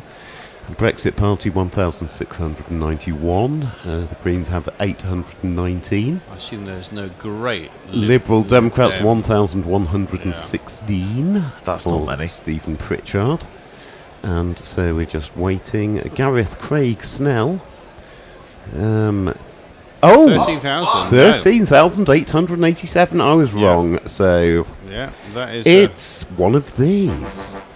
Tory gain, Tory gain, Tory gain, Tory gain, Tory gain, Tory gain, Tory gain. Who recorded that? I'm sick of him. So yes, the Tories edge out the Labour Party in Stoke-on-Trent Central. This was the constituency where I forgot his name now. Gareth Snell. The bloke who now runs the V&A was the Tristram Hunt, who was the Labour Party education spokesman. He was there, but he resigned to run the V&A instead. Gareth Snell has had the job ever since, but he's lost to the Conservative candidate Joe Gideon. 670 votes. Two first names, always a crowd pleaser. Joe Gideon, yeah. Joe Gideon. Would anyone like some more tweets? Because we've got them. Mog says Farage will be good to cover all those lost fees, right? Mike says the Scottish accent is amazing. I can literally not understand a single word that Nicola Sturgeon utters. Like, not one fucking word. Where is the subtitles for this shit, BBC?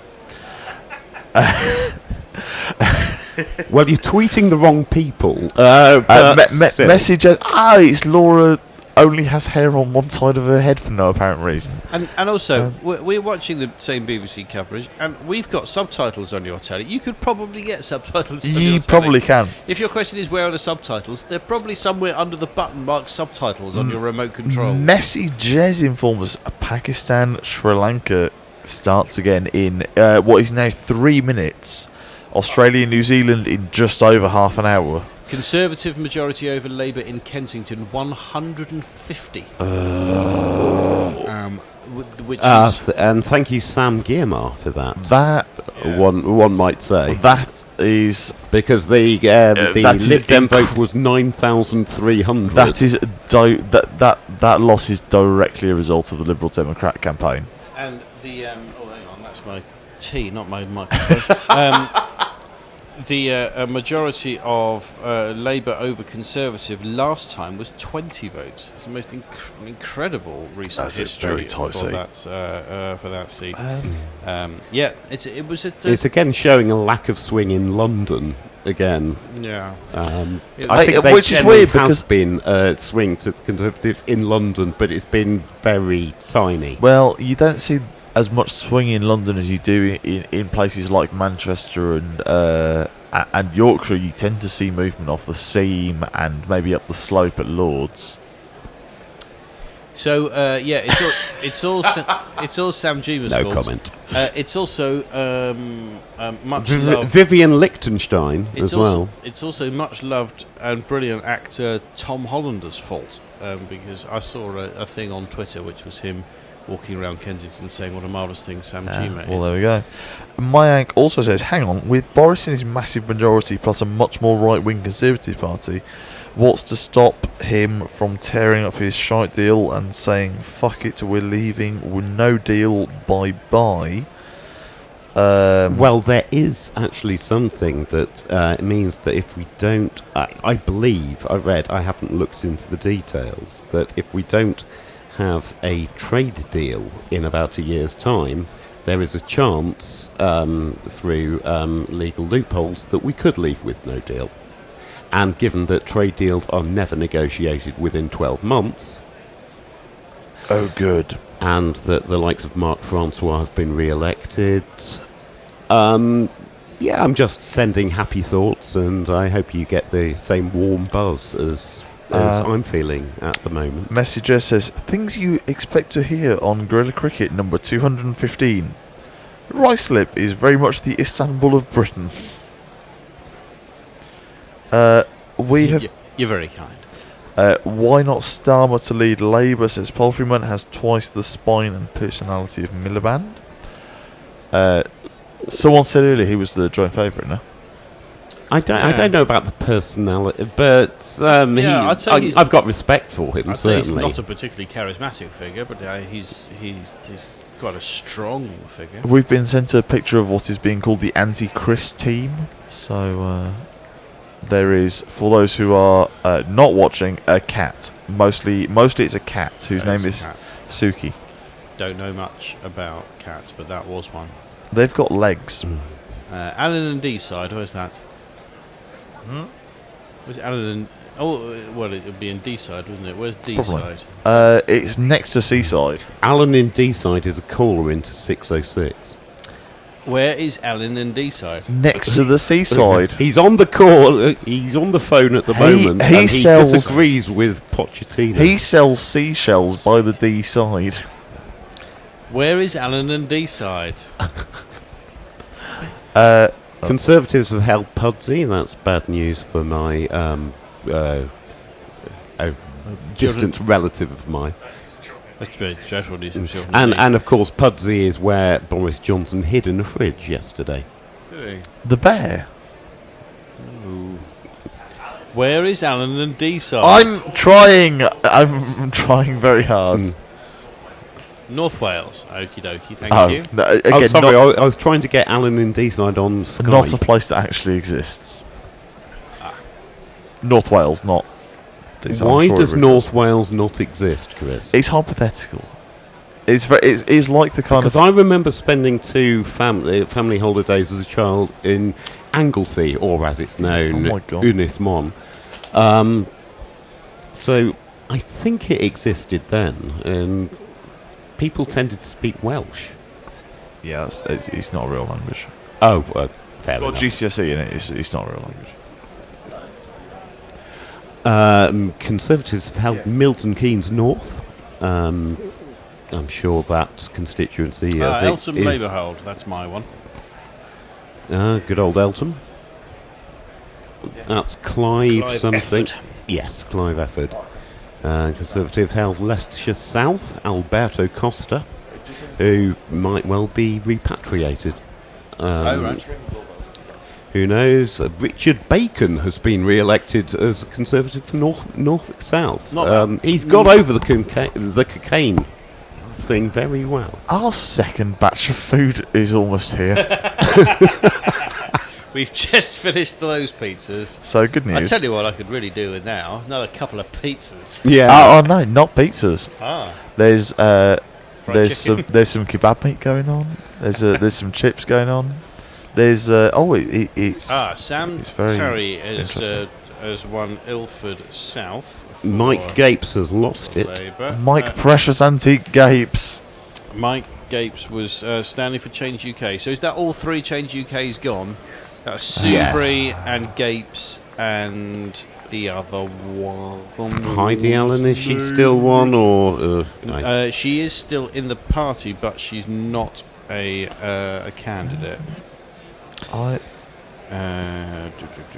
been called by Ravinair. Frog Sleeper, little friend of all the world. Chris Leslie. I Was don't the know other what one I don't know what that Nottingham. means. Nottingham East. Chris Leslie lost as the Change UK candidate, and there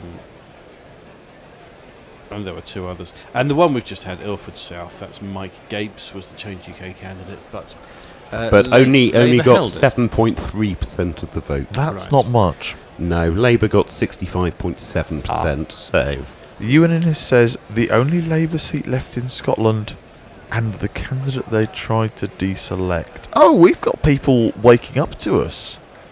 People are, right, people have gone to bed and are getting up to this. Well, hello. Katie Scott. Well, maybe not necessarily in this case waking up, but Katie Scott says I'm back with you because I can't sleep. But going to head to the cricket as soon as I can. Hello, Katie. Because there are some days when you really need it. That's fair enough. Yes. Vector Victoria says, well, this is the worst Christmas present ever. When should we start building our own bunkers and prepping for end of days? Already have. You should have been ahead of the curve on that one, really. Everyone's got the best materials. SNP have held Edinburgh East. Tommy Shepherd's back in. Tommy Shepherd, the founder and sometime runner of the Peaky Blinders. of the Stand Comedy Club in Edinburgh and Glasgow, and these days also Newcastle. And that's basically what I said. Have they Knuckle, got another one? Twitter is not scrolling for no reason I can discern. Oh, it was just slow. Labour have held Cardiff West, and I know that since that's in South Wales, that actually exists. It does. Top celebrity Graham Brady is back in Altrincham and Sale West, where the ex-Labour, ex-TIG, ex-Change UK, ex-Independent and Lib Dem MP Angela Smith was standing for the Lib Dems and lost. Funny Tig, I think was the. Such a shame. Couldn't happen to a nicer person. At Saltergate1 says, "Good ridden Anne Main, a disgrace of an MP." So, where was Anne Main? Oh yes. Yeah, I do. That was Northern, right?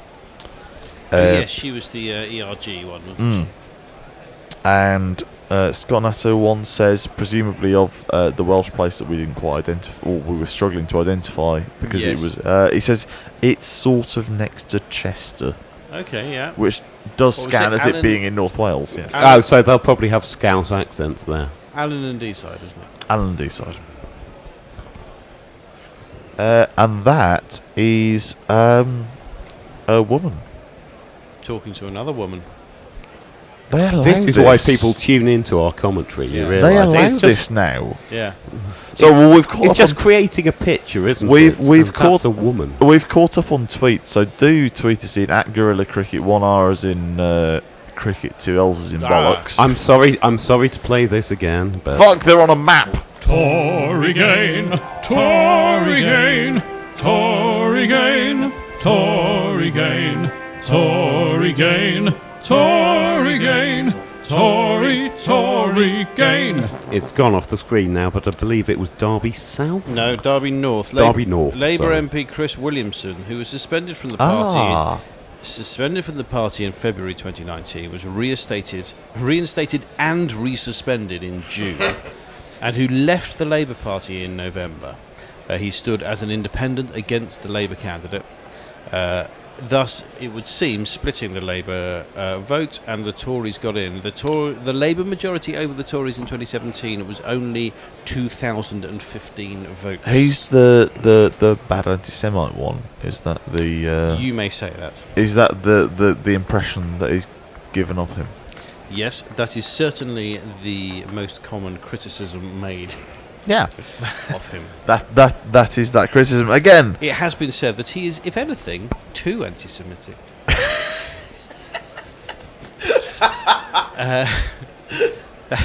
It's a joke I've been waiting to do for a long time. Eventually I'll do it on stage, but I think I will do it as that Donald Trump is, if anything, too racist. Peter Kyle of Labour gets in Hove. Etiek has asked us, has the GPL closed yet? Yes. Yes, through depression. Messenger says, no play yet in Rawalpindi. Looks like the right conditions for snow. Meanwhile, in Perth, it is 38.9 degrees Celsius with a small bushfire directly across the road from the stadium. So that's probably an issue. Grant Shapps is back in. Oh, that's good.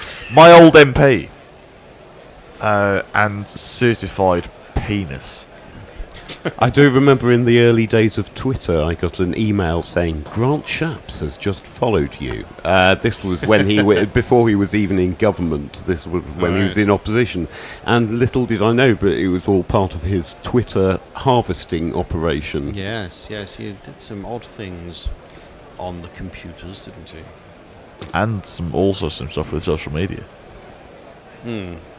And he had, what was his nom de plume? Oh, it was Michael something. Yeah, Michael Green. Yes. Michael Green. Yeah.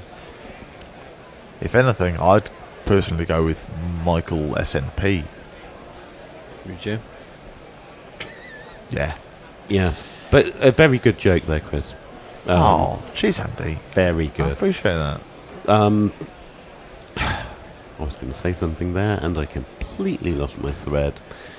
Because I was just laughing at Chris's magnificent joke. Yeah, you all heard the laughter.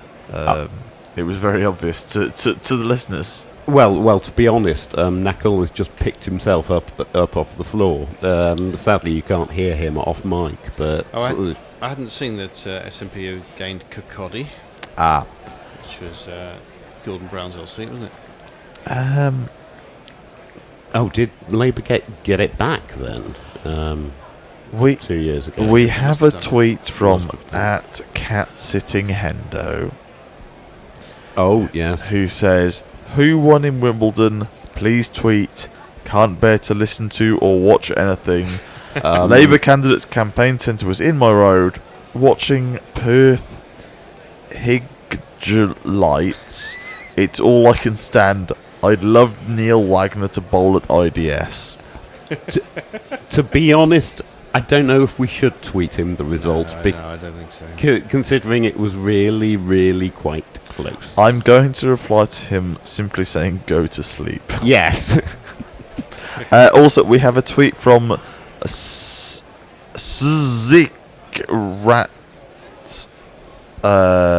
Ratigris. So this BBC correspondent currently on screen, she looks sleepy. Asleep. Very she sleepy. Very sleepy. What was she called? Lucy something. Zigratgris says, no at Guerilla Cricket, he bloody well isn't. Don't know what that's about. Brexit, the candidate in Kensington, J. Aston Colquhoun. Presumably that is J. Aston who was in Bucks Fizz. I hope so. And also has lost a deposit. Yep. Don't you think? I think so. Feels like it's possible. I believe one of the members of Bucks Fizz came out as something like a UKIP supporter or something. Yeah. So and I believe that was Jay Aston, actually. There you go. I bet she's the Brexit candidate. Good. Glad I didn't miss that. So she's just got to speed it up. Yeah. And then you've got to slow it down. That is campaigning all over. Indeed. Labour hold Ilford North. Oh, yeah. Wes Streeting is back. Wes Streeting, who's been a good. A pretty firm anti-Corbyn voice. An well, seemingly most of the country has been tonight. He's still pretty young. Is Wes Streeting? I think he was a former leader of the National Union of Students. I think. Okay, does anyone want to see the? Does anyone on air want to see the fire that is currently going on opposite the cricket in Australia? Blimey. A lot of smoke and stuff. Which seemingly famously Perth is on fire. There is none of that without fire. Conservatives hold Bognor Regis. Good on Nick guess, Gibb there. I don't think that was a major Labour target. So Rebecca Hurst tweets to the Sayerbex, says, can't imagine Grant Michael Greenshaps will lose here, but he's hoping our old Unitown has done something about him. Spoiler alert, it hasn't. Apparently Donald Trump has tweeted, looking like a big win for Boris in the UK. Finger on the pulse as ever. He's learned numbers. Is he? Well, yes. Of course, he'll claim he called it. There's a horse loose in the hospital, and nobody knows what it's going to do next. John Mulaney bit. Everyone go and watch John Mulaney's Netflix specials. They're very good. Ah, okay. We will. At comedy. We're going to do that straight away. Conservatives hold... No, don't do that straight away. Watch this ex-UKIP Craig McKinley, who, when I released the song Nigel Farage won't be an MP this year, open brackets just like every other year, close brackets, he sent me a letter saying that he liked it. Oh, excellent. For which I've got in a frame on the wall in House of Commons notepaper. Mog has asked the question of our Bucks Fizz aficionados, which I don't think legally I can read out on air. So I'm just gonna show it to you, James, and you can either say yes or no. It's the second tweet down on the list. Yeah, I don't know whether that's true. I'm not sure either. Mog has asked whether there is any truth in just about the most unpleasant allegation you can make about someone. That they're a Tory. Honest answer, no idea. Well, no, Brexit Party. But yes, who was it I saw? We're still not going. You can read our Twitter feed if you want to. Yeah, we're not going to retweet that. No, or talk about it in any way, shape, or form. Mayank asks, do constituencies do recounts when it's so tight like we do in US elections? Because some of these results are really, really tight. Yes, they do. Sometimes, yes. I think, and normally, I think they're triggered by a candidate, aren't they? Usually, yes, they are.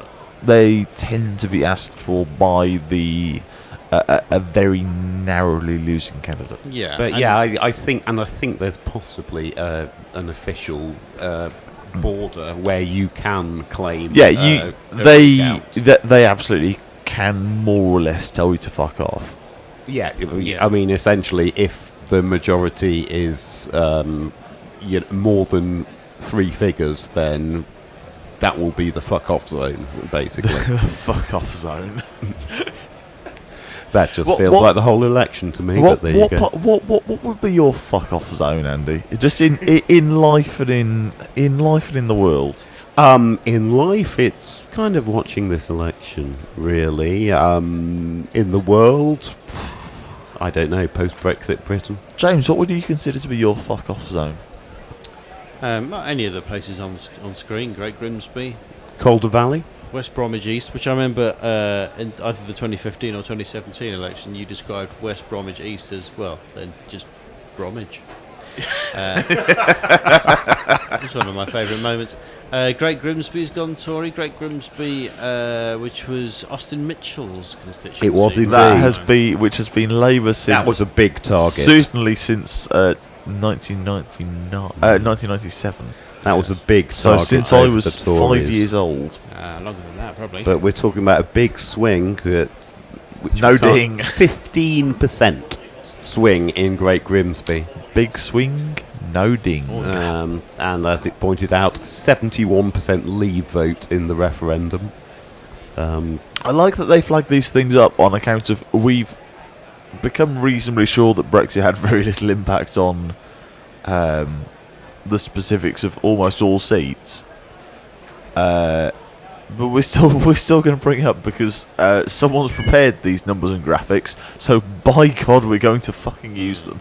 Well, I don't know. It was interesting. They were showing a few hours ago differences between pro-Leave and pro-Remain seats, and there did seem to be a marked difference in the swing to the Conservatives, i.e. much more pronounced in the Leave voting seats. The Tories gained Bassett Law, which was we announced. They gained it massively a while ago. Enormously. Where I think this was John Mann, wasn't it, who stood down. It had a 14,000 majority on a gain. I mean, that's extraordinary. That's an awful lot. Jen Rowe is with us at Chasing Well Ahead. Jen says, I've overslept. It's Friday the 13th, but whatever reservations I should have, some people have gone and chosen Dominic Raab to represent them. So all of these things are true. On our screen, we are a wee bit, tiny bit behind. Oh, actually, that's just the one I'm looking at. Maybe that's delayed. So the BBC is saying 301 seats currently for the Conservatives, and the screen I can see still says 292. Oh, that's alarming, isn't it? There are only 86 seats left to declare. Yeah, and the Tories. Jesus. Tories need 25 of them to get their majority. Okay. So you're telling me there's a chance? I'm always telling you that. Might be time to think about when we're going to end up for the night, given that there's 86 seats left, and some of those will not be called until well into the morning. Well, I think when the Tories hit 326, we can then have a look and see what has not yet come in. In fact, is that John Mann on the left? That looks like John Mann, yes. Right, it's John Mann, the former Labour MP for Bassett Law, also known as Lawn Man, government advisor on anti-Semitism. Wasn't he the guy who started describing himself as Lord slightly sooner than he should have done, and changed his Twitter handle to look at me, I'm totally a Lord. I also met him once because he was standing as Labour candidate in my hometown of Wellingborough. Oh, the SNP have gained Aberdeen South. That's nice for them. Knackle, is there any chance you could pop downstairs, because I believe there is some food arrived? which frankly has taken so much longer than it ever should have. Because taken a long because time. I ordered that 2 hours ago. I'm looking forward to watching you eat this 2-hour-old and cold food. I can't honestly say that I'm looking forward to eating it myself. The Conservatives have held devises in news that will surprise no one, and they now need 23, possibly 22 now. 22. With the holding of Devon Central. So, just Devon. And Chatham and Aylesford. 21 now. 21. Tracy Crouch is back. The former sports minister who resigned on principle, and it really was on principle. Indeed, and a little known fact, she's actually as tall as Peter Crouch. Right, she's true. 6'7", and because she opposed fixed-term betting terminals, or whatever, not fixed term. I'm thinking of Fixed Term Parliament Act, but fixed odds betting terminals. Yes, the ones that FOBs. And then when the government dragged their heels in sorting them out, she said this isn't all right and resigned. Well, I like that. Yeah. Conservatives need just 19 more to win. Flick Drummond has been re-elected in That- Neon Valley. I've never heard of her or indeed the place. Andrew Bowie has been re-elected in Aberdeenshire West. So that's a Scottish seat. Oh, yes. Number 5. Indeed it is. It's a Scottish seat, but the SNP didn't win. It's the SNP didn't win. It's the SNP didn't win. It's a Scottish seat, but the SNP didn't win it. We're as surprised as you. Sorry. 12 out of 12, wonderful. Oh, Yeah. oh, The there's someone at the door. UKIP have lost all 12 of their deposits, and I think that was another, but you don't need to play it again, another Scottish seat which the SNP didn't win. It was the Lib Dems holding their Edinburgh seat, which I think was Edinburgh East. In lieu of tweets, I'm going to read this text that I've just received from my mother, which says, I would tweet if I could. Have pity on the people who have no one to deliver tea and food to them. Small sad face emoji. Don't want to leave the Guerrilla's excellent entertainment hungry, thirsty, and busting for a pee, with 2 exclamation marks. Now here comes what, if there were any justice in the world, would be breakfast. But it appears to be mostly. Did I see prawn crackers in there? I would say it is carbohydrate based. Here's chips. Oh, cheesy chips! Cheesy chips. Cheesy chips. Oh. I don't think I'm in the mood for cheesy chips. It's 7 minutes to. That's a kebabish wrap of some kind. Wrap. Let me try and remember what I actually ordered here. That appears to be crunchy chicken wrap. No, I'm looking for a kind of bacon roll. Are these? They do have actually things written on them. Yeah. That'll do it. I'm going to be honest with you, James. We don't have a bacon roll of any kind. We do have falafel. They look dry. In the meantime, the Conservatives now only need 15 for their overall majority. 14. 14. Because Jack Penrose has been re-elected in Western-super-Mare. So where I spent many childhood holidays. Chicken meat and chips. Again, this was a much more appealing order at 2:45 in the morning rather than more or less 5 a.m. Yeah. If you can imagine the breakfast of champions, this is the polar opposite of that. This is the breakfast of Corbyns. Ian Paisley Jr. has been re-elected in North Antrim. Couldn't happen to a nicer bloke. Where's he spending his holidays? No. And who's paying? South Antrim. Again, I would like to thank the people of the Grill in South Norwood for the feast which they have delivered us. It really looks appetizing. A long way really over does. an hour late. And over 2 hours after we ordered it. That is the Grill in South Norwood. The chicken looks right. Oh, they does. seem to have delivered a box full of urinal cakes. Well, Well, that's good because that is actually my primary sustenance. Fair enough. Well, we are. I would say, I guess, South London. Wait, what's the opposite of North London? Liberal elite. No. Yes, thank you. South London media. Lovies. I was gonna metropolitan elite. I was gonna run with something like bottom dwellers. Oh dear. Well, it depends on the bottom, I suppose. I suppose everything does depend on the bottom. These falafels are quite dense. Yeah, they look bloody dry. And now we see Jeremy Vine playing with his graphics once again. Yeah. How are they? Now that has sucked every drop of moisture out of my face and body. Holy, that is no. Right, So, the BBC I don't reckon we're getting a sponsorship deal with them anytime. Fuck them.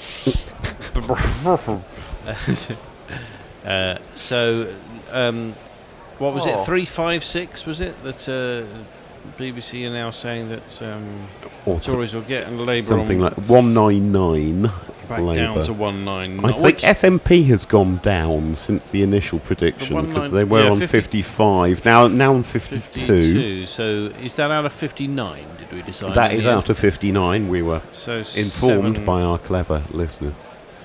7. SNP didn't win it. Yeah, I feel LDs have remained the same on 13, which I think is up 1. Right. It's certainly up 1 on the last election, but I think they've all that effort. Oh yeah, they. Well, indeed, and it's down, is it? They did. Yeah. They did win one by-election, didn't they? There was only one in the last Parliament. There was only one by-election where a seat changed hands, and that was where the Lib Dems won it. Possibly Vera Hobhouse. Actually, she might have been the non-existent South London takeaway. That's the one. I think she might have been the by-election 17. Evil Scooter says Beeb saying the Labour fella in Derby North lost his deposit. Chris Williamson. Sounds like it was a well-deserved pasting he got. Right. Says Scott. Oh, that's interesting. So he didn't really split the Labour vote. Mog says he just did badly in the Labour vote. He just did very, very badly. And the Tories won it. Yes. Mog says for an audience of people who saw his semi-accusation about a member of Bucks Fizz, says sorry Bucks Fizz fans, it was a guy from the Bay City Rollers. Oh yeah. My Hank says very succinctly, Dominic Raab is a rat bastard. It sounds like you can't argue. It sounds like a good idea for a jingle. Conservatives just need 9 more to win. And they just held Tewkesbury. It almost kind of feels like commentary roulette at this point. Like what roulette? Commentary roulette. When you know everyone does a ball. Oh yeah. Oh, John Glenn has been elected the former astronaut. Isn't he Salisbury. from Life on Mars? Mark Spencer in Sherwood. Yeah. Well, I was pretty close to Sherwood being the constituency that won it for them. And Fiona Bruce has won Congleton. What? More proof of BBC bias. Yvette Cooper's looking a bit sad. She is indeed, yes. And she has quite prominent ears. She has a small head and normal-sized ears, I think is what's happening there. Her ears don't strike me as particularly odd. No, well, I think her ears are entirely normal, but I think the rest of her head is very small. The rest of her is all over the place. Yeah, well, the rest of her is like further away than her ears. Her head is in the background and her ears are in the foreground. She bloody squeezed in, didn't she, with a majority of 1,276, with a fairly strong Brexit showing. Indeed, yes. Ooh, those chips are very, very dry indeed. Brexit Party got 17%, and the Lib Dems got 7%, and just about the Yorkshire Party. The Yorkshire Party, Pontefract, famously of Tim Bresnan. Of course. But what happened to the Yorkshire Party? There goes the rent. Couldn't get 5%. Losing my deposit. Yeah, we could play the Bresnan jingle if I think we can find it. I think it's on there somewhere. Just to... doesn't need to be the full-length version. Oh, actually, the one that mentions Pontefract is the older one that was based on the song... that's why they call it the Streak. Where the backing vocalists go, Pontefract, Pontefract. So Conservatives need 7 more to win. Yeah, we kind of caught up on our screen because we're on 318. So we're only 1 out from what the BBC's telling us. Ooh, what's that noise? Oh, it's you sitting on your mic. SNP have held Inverness. Drew Sorry about Hendry, the brother of Stephen. Labour needs snookers now. Yeah. Pretty much, yes. Although, in a general election, snooker is generally not actually that helpful. In actuality. Andy, would you like to press play on that jingle, which may or may not be the correct Tim Bresnan jingle, but is the only one on the audio wall? Oh, it's that one, yeah. He bowls and he bats and he used to be fat and he's from Pontefract. Tim Bresnan! He's never too flash, his first wicket was Nash and he's got no moustache. Tim Bresnan! He loves to relax and his son is called Max and that's all my facts about Bresnan! He bowls and he bats and he used to be fat and he's from Pontefract. Tim Bresnan! He bowls and he bats. He bowls and he bats. And he used to be fat. And he used to be fat. And he's from Pontefract. And he's from Pontefract. Tim Bresnan. Tim Bresnan. Tim Bresnan. Tim Bresnan. He's never too flash. He's never too flash. His first wicket was Nash. His first wicket was Nash. And he's got no moustache. And he's got no moustache. Tim Bresnan. Tim Bresnan. Tim Bresnan. He loves to relax. He loves to relax. And his son is called Max. And his son is called Max. And that's all my facts. And that's all my facts. About Bresnan. About Bresnan. About Bresnan. He bowls and he bats. And he bowls and he bats. He used to be fat. He used to be fat. And he's from Pontefract. And he's from Pontefract. Tim Bresnan. Tim Bresnan. He bowls and he bats and he used to be fat and he's from Pontefract. Tim Bresnan. He's never too flash, his first wicket was Nash and he's got no moustache. Tim Bresnan. He loves to relax and his son is called Max and that's all my facts about Bresnan. He bowls and he bats and he used to be fat and he's from Pontefract. Tim Bresnan. Liam Fox has got back in. That's Where is Liam he? Fox who used to Somerset. try and sell.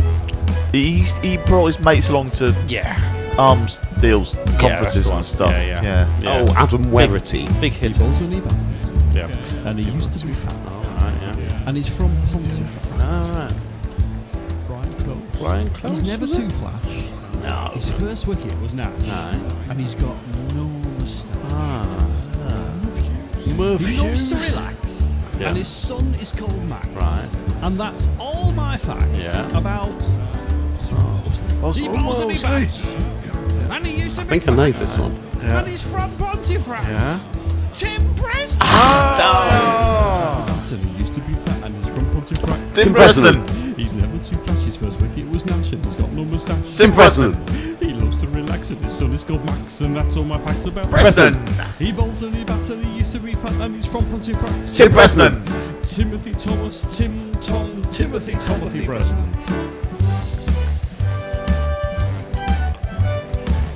3 to win needed now. Or one shot. Oh, it's less than a boundary, yeah. Just Will one they shot. get there with a boundary? If you're not watching us on the stream, then we're if you're not watching us on YouTube or Facebook, we're dancing around the room now. Oh, you don't hear a brass band very often. and You don't. No, you don't. It's a dying art. It is. Bournemouth East They have start having stayed worked as a Tory. floral dance. No, this is Hendon. Labour have held Southampton Test. Who's that? I recognise her. That was a delightful interlude. I really enjoyed that. It's good, yeah. Yeah.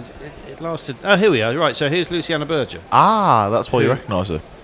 I thought we were told she'd won about 4 hours ago. I clearly misinformed. Right. And she has not. Luciana Berger did I not win. clearly in Finchley and misinformed Golders Green you, and because I the Conservative has 24,000 to her 17,000. I'd be very Indeed. surprised if a third candidate comes along and gets more than 24,000. So, Unless it was Tim Bresnan. Finchley and Golders Green looks very much like that's staying Tory. And this is an issue of a completely divided vote between the Lib Dems and Labour, because between them, They had about 31,000 votes, which would have been a majority of around about 7,000. And the Tory majority last time over Labour in 2017 was 1,657, with the Lib Dems down on 6.6%. You would argue that they might have fucked it there. There are, I mean, this is the same as Kensington, isn't it? Where the Lib Dems have come in to a strong 326. They're on 326. They have made it. They have made it. There it is! That's it. The Conservatives will attempt to form the next government. And you would have hoped they'd have declared by now, but no. Alright, fair Johnson is batting on. They are. They're pressing on their advantage. Your last Laura's blazer is absolutely magnificent there. Is that so? That's not the red coat she was wearing when you saw her the other day. No. That was a slightly brighter red, but uniform red, a kind of wool get up. This is more. Yeah. So with the texture, but not with the pattern. With the texture, but not with the pattern. Yeah. This has a pattern, and there is the BBC News breaking ticker that says Conservatives win majority. Typically, we call it the election. We broke that news before they did. Indeed, we did. Good 30 seconds. We're ahead of the curve. All we were doing was reading what was on their own screen. But they got there in the end. Well done. Well done, Hugh Dimbleby. I am fascinated. I'm growing more fascinated by the minute by Hugh Edwards' hair. Yeah. Now, who was it next door while we were resting? Referred to him as Hugh Jedward. Rog. That was I can kind of get behind that, but I think the thing that really gets me about it is that he appears to have a fairly short cut all over. Excluding that kind of wave of a fringe that he has back. So I don't know. Yeah. I don't know if he like leaves the first like inch of his hair, the most forward inch of his hair, long, and the rest of it short. So when he comes out of the shower, he's got a short hair and a very strange fringe. And also, Hugh Jedward is a bloke in my local Weatherspoons. If you need someone sorting out, then he'll do it for you. So a large Eddie also. Yeah. Well, Eddie Large, you mean? Eddie Large. Eddie Large. Yes. Right. So that is. Well, that's the election. So how many left to score? 80 odd. 75, 80 odd. So this is Guerilla Cricket's third general election. This is the second Conservative majority, which we have, which we've reported on. Yes. But probably the biggest. Well, it will be the biggest. It is the second election we've called from here. From Sydenham, yes. From Sydenham. The previous Conservative majority we called from Earl's Court. We did. In a flat with no working oven, so we grilled the pizza. Yeah. On both sides, in fact. Yeah. Did we? Yeah, no, it was grilled on the base first. Knackle is still feeding us stats for our election coverage. The latest one being... And you will not hear this one on the BBC. This one being... Guaranteed. There has never been a completed test innings of 326. Which is extraordinary, because 326 must be so close to the average test innings score. No, famously. ETX says, although the Conservatives are now just one seat away from Bradman's highest ever score. They're on 333, the Chris Gale. Well, the Graham Gooch. Against India Laws in 1990. But did he ever have that as his shirt number? No, but he had it as his bat name. Well, 6-1. Did Stuart Surridge make a 333? Is that one then? I'm not sure. I think it was with a Surridge. I remember it about the time. I do remember thinking that Devon Malcolm should have his own 13 bat, which I believe he was. It was at the time 13 not out. ETX says, the Bresnan jingle, a diamond in an otherwise rotten night. Messenger says, undoubtedly the highlight of the day, the composer's cut of the full-length Tim Bresnan jingle, complete with creative dance moves. Mayank says the The look on Luciano Berger's face when they called Mike Freer's count is hilarious. Etiek also adds, the only way to keep us cheered is damn it, Sam it, or Brendan McCullum. I hope that Luciana Berger wasn't listening to us earlier when we announced that she'd won. that may be why she looked so dismayed. I feel awful. Completely my fault. Mike adds, Conservatives get their majority. Can we all go the fuck to sleep now? Whereas Katie Scott has a slightly different suggestion, which is, okay, that's enough. Can you switch over to the cricket now, please? Because it would be nice to see a different country burning for a change. Harsh. There is now. I believe the Australia-New Zealand test will have restarted for the day. It should have done. It's a day-night test match, which I believe kicked off at about 5 o'clock this morning. They're into the third over of the day. Knackle informs us, and presumably the fact that there is literally a bushfire opposite the stadium has not stymied the cricket. I don't like that ticker, James. I'm going to be honest with you. What? I don't like the words on the tick. Well, I say ticker. It's not actually moving. It's just a static headline. Which bit? the large static 3-word headline. You don't like what those 3 words mean? Is it all particularly what the they first represent? word or the second? Actually, all of them. But, I'm generally okay with the words win majority. But it's the Conservatives being the subject of that. Yeah, I'm fine with the word Conservatives being the first part of a 3-word headline. Yeah. That's fine. But lose embarrassingly would be. I would preferably. prefer those to be words 2 of the 3. Yes. Or Conservatives eat soup. Yeah. Conservatives Cole Johnson. Conservatives enjoy crosswords. Exist. Eat children. Sources. Dennis Skinner has lost in Bolsover. Yeah, the beast is gone. We don't think we have that on screen yet, but yeah, Bolsover goes Conservative, I assume. Derbyshire, isn't it, Bolsover? Yeah, it might be. Sort of north. Who really knows? North Derbyshire. And he was a very pro-Brexit voice. So it is absolutely no protection. Well, the SNP have gained 12 seats so far tonight in Scotland, 6 each from the Conservatives and the Labour Party. Right, but their projected final total has been coming down recently. Scott Natter 1 says Labour have now lost 7 deposits in Scotland. Oh dear.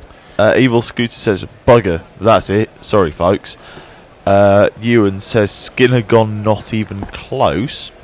Vector Victoria says, so Guerilla Cricket have done the election night 3 times and the Conservatives have won 3 times. Maybe Guerilla Cricket the source of Conservative victories. That's not actually true. Excuse me, they've won 2.5 times at most.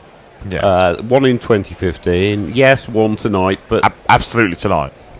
Yes. Last time not so much.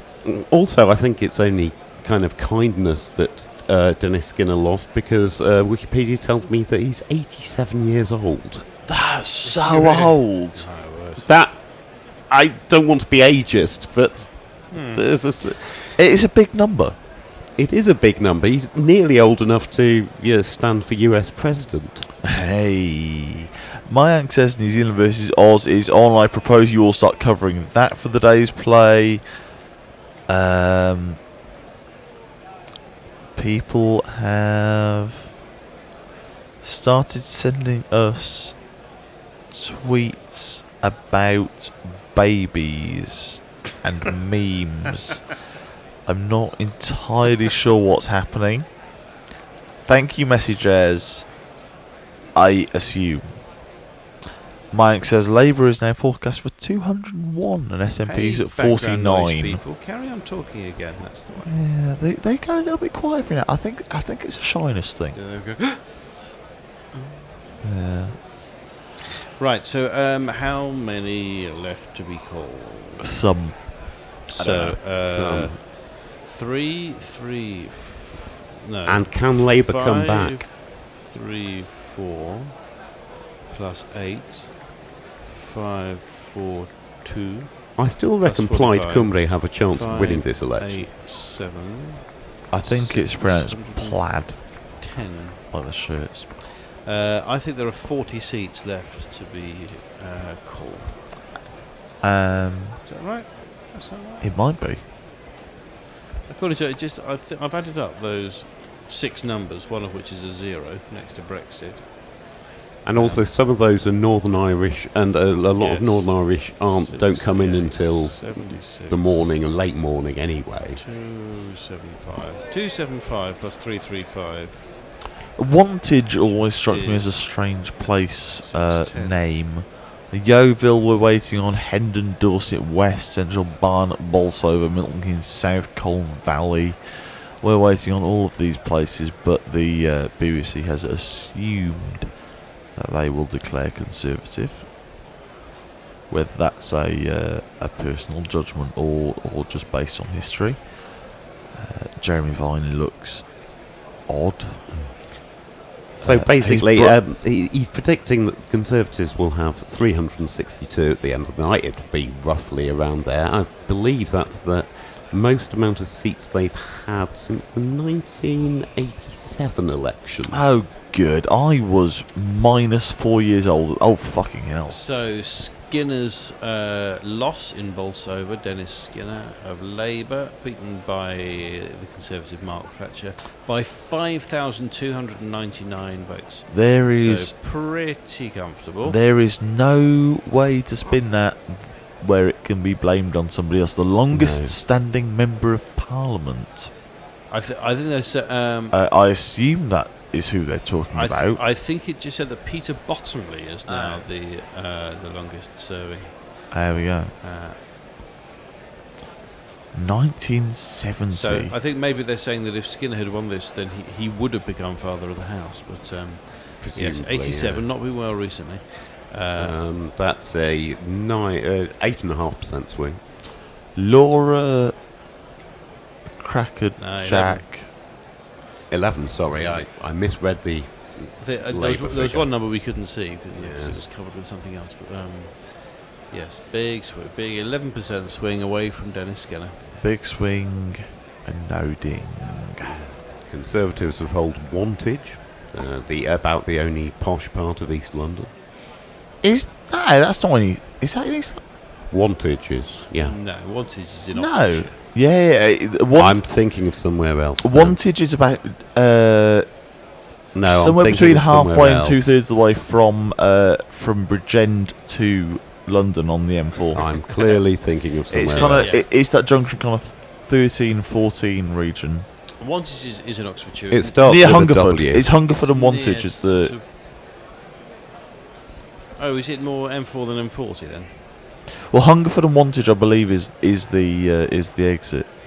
In question. Labour hold Batley and Spells, Joe Cox's constituency. Tracy Brabin, formerly of Coronation Street, she was an actress, is re-elected. That's nice. I've had a text that says tweet from someone who doesn't have Twitter. Right. Missed previous Guerilla elections. This has been worth waiting for. Gonna hang on until you're off air. Great job, guys. Look forward to the next. You might be waiting a little while. We missed Gork, didn't we? I can't remember what. Were we not gawking at that? I can't remember where Gork's constituency was. But David Gork, who's also standing as an independent. Beaconsfield, was it? No, Beaconsfield was Dominic Grieve. Hertfordshire Southwest. He lost the Tory whip in September 2019, not 1920. He's standing as an independent candidate against the Tory candidate. The Lib Dems did stand in that one. They stood aside in Broxtowe, wasn't it, for Anna Soubry, but they didn't stand aside for Gork. Did they stand aside for Grieve? Well, I think we're all standing aside to Grieve today. Yes, the Lib Dems did stand down against, so as not to stand against Dominic Grieve. We have some more tweets from regulars. Messages says, well, at least the SNP has a clear mandate to tell the Bradman Boris to get well and truly flintoffed. Evil Scooters, I'm not entirely sure why, apropos of what, says, and a frankly stupid electoral system that creates these scenarios. Probably, yeah. Warrior Pom says, just woke up to find the Bradmans have a majority, just shoot me. Yeah, try watching it all night. Mog says, so how many English-speaking countries aren't being run by shit? Just New Zealand? And Genro says... It's possible, yeah. Genro says, waking up to this election is like showing up to a birthday party after it turned into a bar brawl. We haven't had the bar brawl just yet, but well, that's true. It might be coming. I do look better after I've been glassed. Oh, it's Jeremy Corbyn. His forecast has just been boosted up to 203, so it's not a complete failure. Robert Sims has been re-elected in Poole. Those are words. Good news for the Sims family. No, I never really went into politics when I did The Sims. Jess Phillips, you're not a fan of Jess Phillips. I'm not especially a fan of Jess Phillips, no. She seems to make you cross. She does make me a little cross, yeah. Actually, this is something that I found out on Twitter a couple of hours ago. You share with Stan Collymore. Oh, well, that's a shame. Because she was mentioned as a kind of future Labour leader, and he put a tweet across saying that he wasn't in favour. I wouldn't necessarily be in favour of that, for a handful of reasons, most of which involve an aspiration to being working class that she doesn't necessarily appear to actually sincerely hold, and the fact that she appears to be one of the more self-serving, if I can get a column out of it in The Guardian or The Spectator, then I will say it and sod what damage that actually does to the party. I do know completely what you mean. Yes, I've been trying to stop my kind of divisive hatred of certain members of the left, but I've suspended it for the election. But now the election is over, I suppose I can start it again. Oh, absolutely. Yes, you're all gits. Thank you. I definitely am. Takashi Hara says, as usual, leftists are completely out of touch with the rest of the country they inhabit and hate, then get mad and whine when they lose over and over again. Can that be the motto for our next election broadcast? No, I think just as an introduction. I think the motto for our next election broadcast is just he's from Pontefract, Tim Bresnan. This is true. Yeah, I think that's something that I think the country can get behind post Brexit. Tim Bresnan's behind. That's no. In fact, new Labour leader Tim Bresnan. That's not the slogan for the next one. That's the highlights reel for this one. So, Labour have hit their 200. Hey, 200. That's a daddy ton. Yeah, well done, Jezza. That's a daddy 100. Unfortunately, well done, Jezza. You stand alongside Robert Key as a scorer of a double 100. And honestly, don't we all? And Jason Gillespie. Would you say that Jeremy Corbyn is more Robert Key or more Jason Gillespie? Oh, Robert Key, definitely. We can't. Well, he needs a couple more pies to get there. In a good way. In what possible situation is having more pies a bad thing? Correct. Yeah. Well, are we waiting for anything? Is there something? I don't think there's any highlights. I haven't. Are there any? There aren't any big name MPs there this morning, are there? You'll remember in 2015 we spoke to my brother's brother-in-law, and I haven't seen his results yet. From Dorset Mid and Poole North. but I imagine it probably is in. Is Poole North the shallow end or the deep end? Don't know. Never been there. So we can look that up. And the other Tory candidate we spoke to 4 years ago, Matthew Maxwell Scott, isn't not standing. Not standing anywhere this time. And neither are we, because we have these nice chairs. There's so Sorry, much tumbleweed in this room, isn't there? That's the lowest possible electoral humour, and I'm very, very angry that I've succumbed to it at this late stage. So on Wikipedia, I'm not currently seeing it, but there's but the majority was 15,000 last time. The SNP have gained another Scottish seat from the Conservatives. Aha. Oh right, again. They are 13 seats up now. Right. 7 from the Conservatives and 6 from Labour. Bury North Tories gained from Labour. Messenger says, here's an exciting prospect. John Burko is on Betfair at 1,000 to 1 to be the next Labour leader. And Mog says, next election, suckers, this is the last one you'll have in the UK. If you've read page 48 of the Conservative Manifesto, then yes, that may be the case. I'm going to level with you, Knackle. I have not. It's pretty terrifying. The Conservatives have announced that they want to change the constitutional relationship between Parliament and the courts, and between the government and the courts. We have an aspirational dictatorship, or rather, a government that aspires to be a dictatorship, or seems to, and a further extension and deepening of the hostile environment, which has made life so miserable for immigrants, however long they've been here over the last 5-10 years. Well, this is very much a thing. It's a long-term issue that's kind of rearing its head more and more now. You've seen it with the Windrush generation. You've seen it with coming up more in the news now. The Chagos Islands and the Chagos Islanders who was deported from the islands in the 60s and 70s, forcibly deported so that we could rent the Chagos Islands to the United States to use a military base.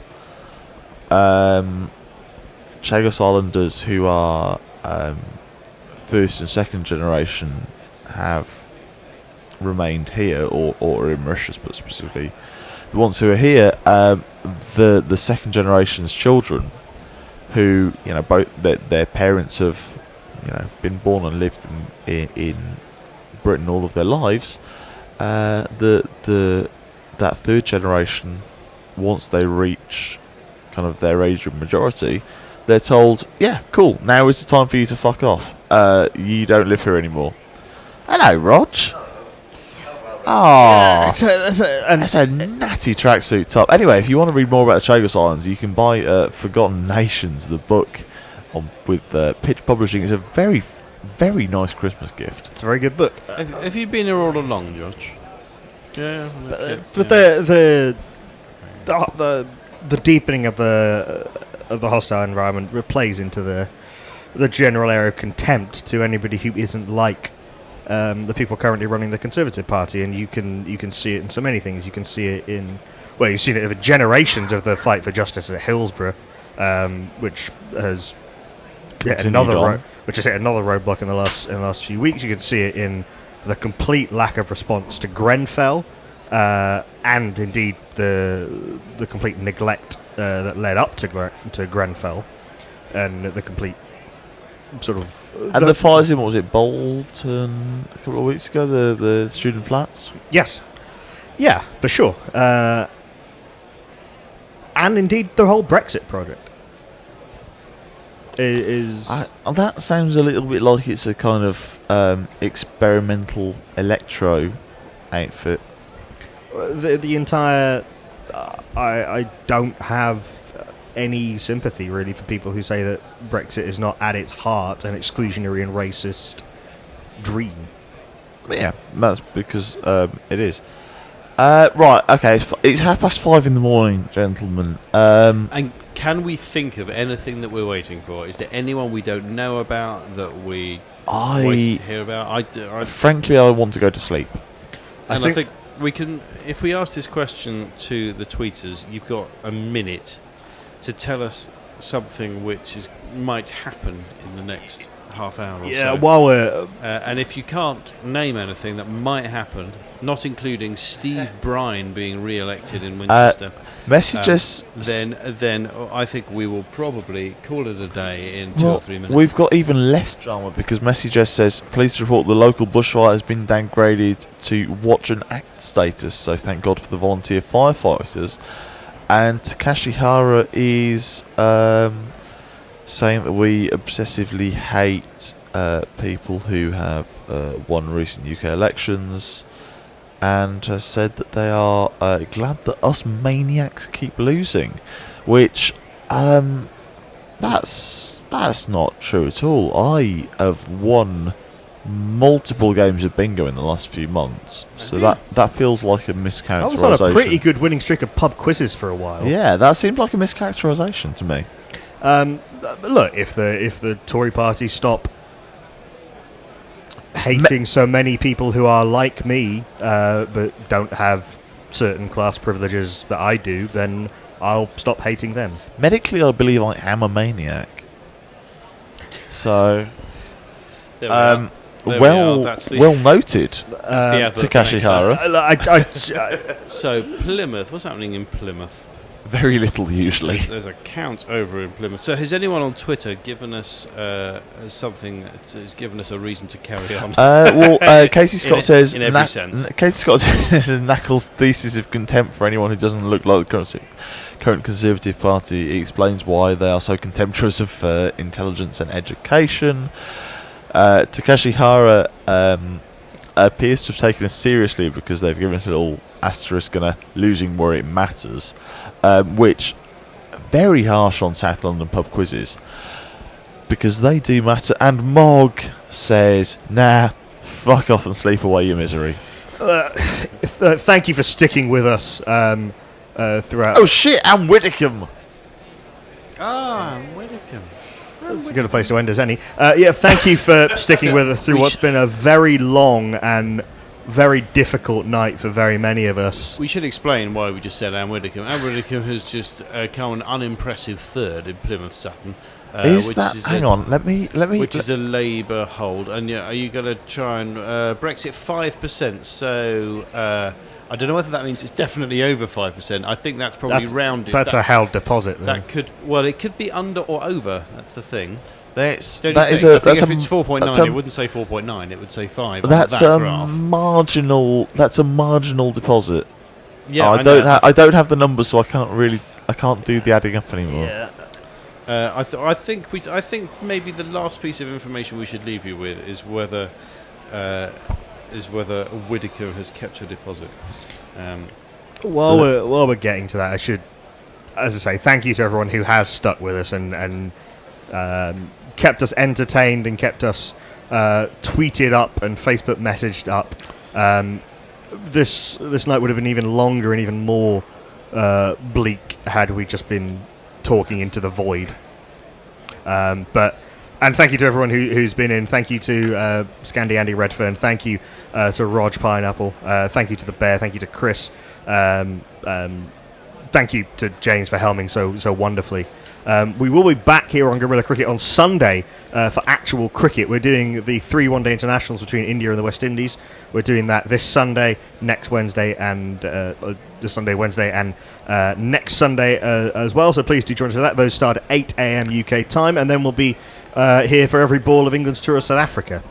I just want to leave with a couple of lovely messages from our tweeters, from our listeners, from our dearly beloved Evil Scooter says, great job.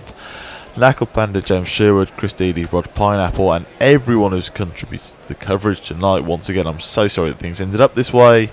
And Rebecca Hurst says, thanks for the company tonight, guys. Go home and get some sleep now. Good job. So, we just need those figures. We need to get that. This is the last thing we're going to do is work out whether Anne Widdecombe lost her deposit. And the answer is maybe. Right. Because it's very close. You two waffle, and I'll try and find this on my phone. It's very close. It's she got 5% of the votes, and that is if rounded to the nearest integer. Exactly. So 5% could mean 5.4, and it could mean 4.6, or anywhere in between. But if it's below 5.0000, then they lose £500. We are now investing a great deal of emotional energy in the idea of whether the Brexit Party, funded by some billionaires, is going to lose £500. But which seat was this? 5. Nearly 6. That is in that case, disappointment. We can graciously congratulate Anne Widdecombe on triumphantly keeping her deposit. On triumphantly not losing her. Triumphantly not losing her £500, or frankly, most likely somebody else's £500. Somebody else's £500. So well done. I go through most days not losing other people's £500, or indeed my own. Yeah. I feel like there should be a broadcast dedicated to that. Really haven't been any crumbs of comfort tonight. We've not seen any big Tory names lose their seats. Nah. It feels a bit it's also a little bit hollow celebrating UKIP and Brexit lost deposits. Wait, there was one, wasn't there? Was there one? Was there not one good Tory who got fucked off? A few of the good Tories did, like Dominic Green. Right, no, a good. Yeah, I'm sure there was a good. Zach Goldsmith. Goldsmith. Sorry, he was the tallest person on that stage by about a foot and a half. It was really weird. Anne Main. That's right. St Albans, and Richmond Park. Yes, of course. I shouldn't forget those. It's about it, though, isn't it? That is about it. It has been. It's not been. I think the night that we were hoping in the week or two leading up to this. I don't know. I'm not sure there was massive hope. Well, I don't think. I think the hope was for a slim majority, maybe a hung parliament, and what has transpired is quite a long way from that. Maybe the most dramatic single thing was Jo Swinson losing her seats, possibly. I think that might have been Jo Swinson losing her seat and Jeremy Corbyn announcing that he won't lead the Labour Party in the next general elections. Yeah. So we now are looking for the two, what I suppose are the two major opposition parties in terms of the totality of the country. Obviously, the SNP. Plaid have their strongholds. Both now looking for new leadership. Well, I mean, we've seen Northern Ireland go pretty heavily nationalist ahead of rather than unionist, and I think we've already heard the SNP calling already for a second independence referendum in Scotland. The fracturing and the polarisation continues, and I don't always think that's a bad thing. I think you have to, on certain issues, you have to draw a line. You have to decide which side of the line you stand on, but you know what? We're not in a good moment. As a Spanish football manager would say, good evening. It's not been a good evening. It has been a very bad evening. Yeah, I think at this point I am, and I think I speak for a lot of people. I'm just fucking tired. Not like, also physically I am tired, but like of the constant electoral and vote cycle. We've had a major vote almost in I think 4 of the last 5 years now. Everything seems to be more divided down new lines the whole time. I'm just fucking exhausted with politics. And sadly, Boris Johnson is probably now going to win a vote in the House of Commons, which will be devastating. Lena Moran's held on for the Lib Dems in Oxford West and Abingdon. I assume that's nice. What's apnea? It's when you don't really breathe properly through your nose. Thank you. That's the alliance. We've had an actual answer from off mic, from someone who appears to be concerned with facts. Mine was a fact. It was just related to something else. We've had enough of experts in this country, James. It's an alternative fact. The Conservative majority currently standing at 48. We're not sure how many more seats there are to come in. I think it's likely to. It's going to end up in. No, I don't think that. No, that's not the projection. That's what it currently is based on the scores. And there's yes, a few more to come in, but we're not sure exactly how many. Maybe down to 25, 30, that sort of thing. So it could go up by another 20 or so. I'd have thought 60 or 70. It could go up by, I believe the number is some. Yes, correct. Well, thank you very much for listening and even watching us. Hello, down the camera. We've even occasionally remembered that there is a camera there. Nope. So we've done 3 of these, so maybe we'll have a little break before the next one comes along. James, did you know that the lobsters pee from their faces? I didn't know that. Good night. Should we play the thing?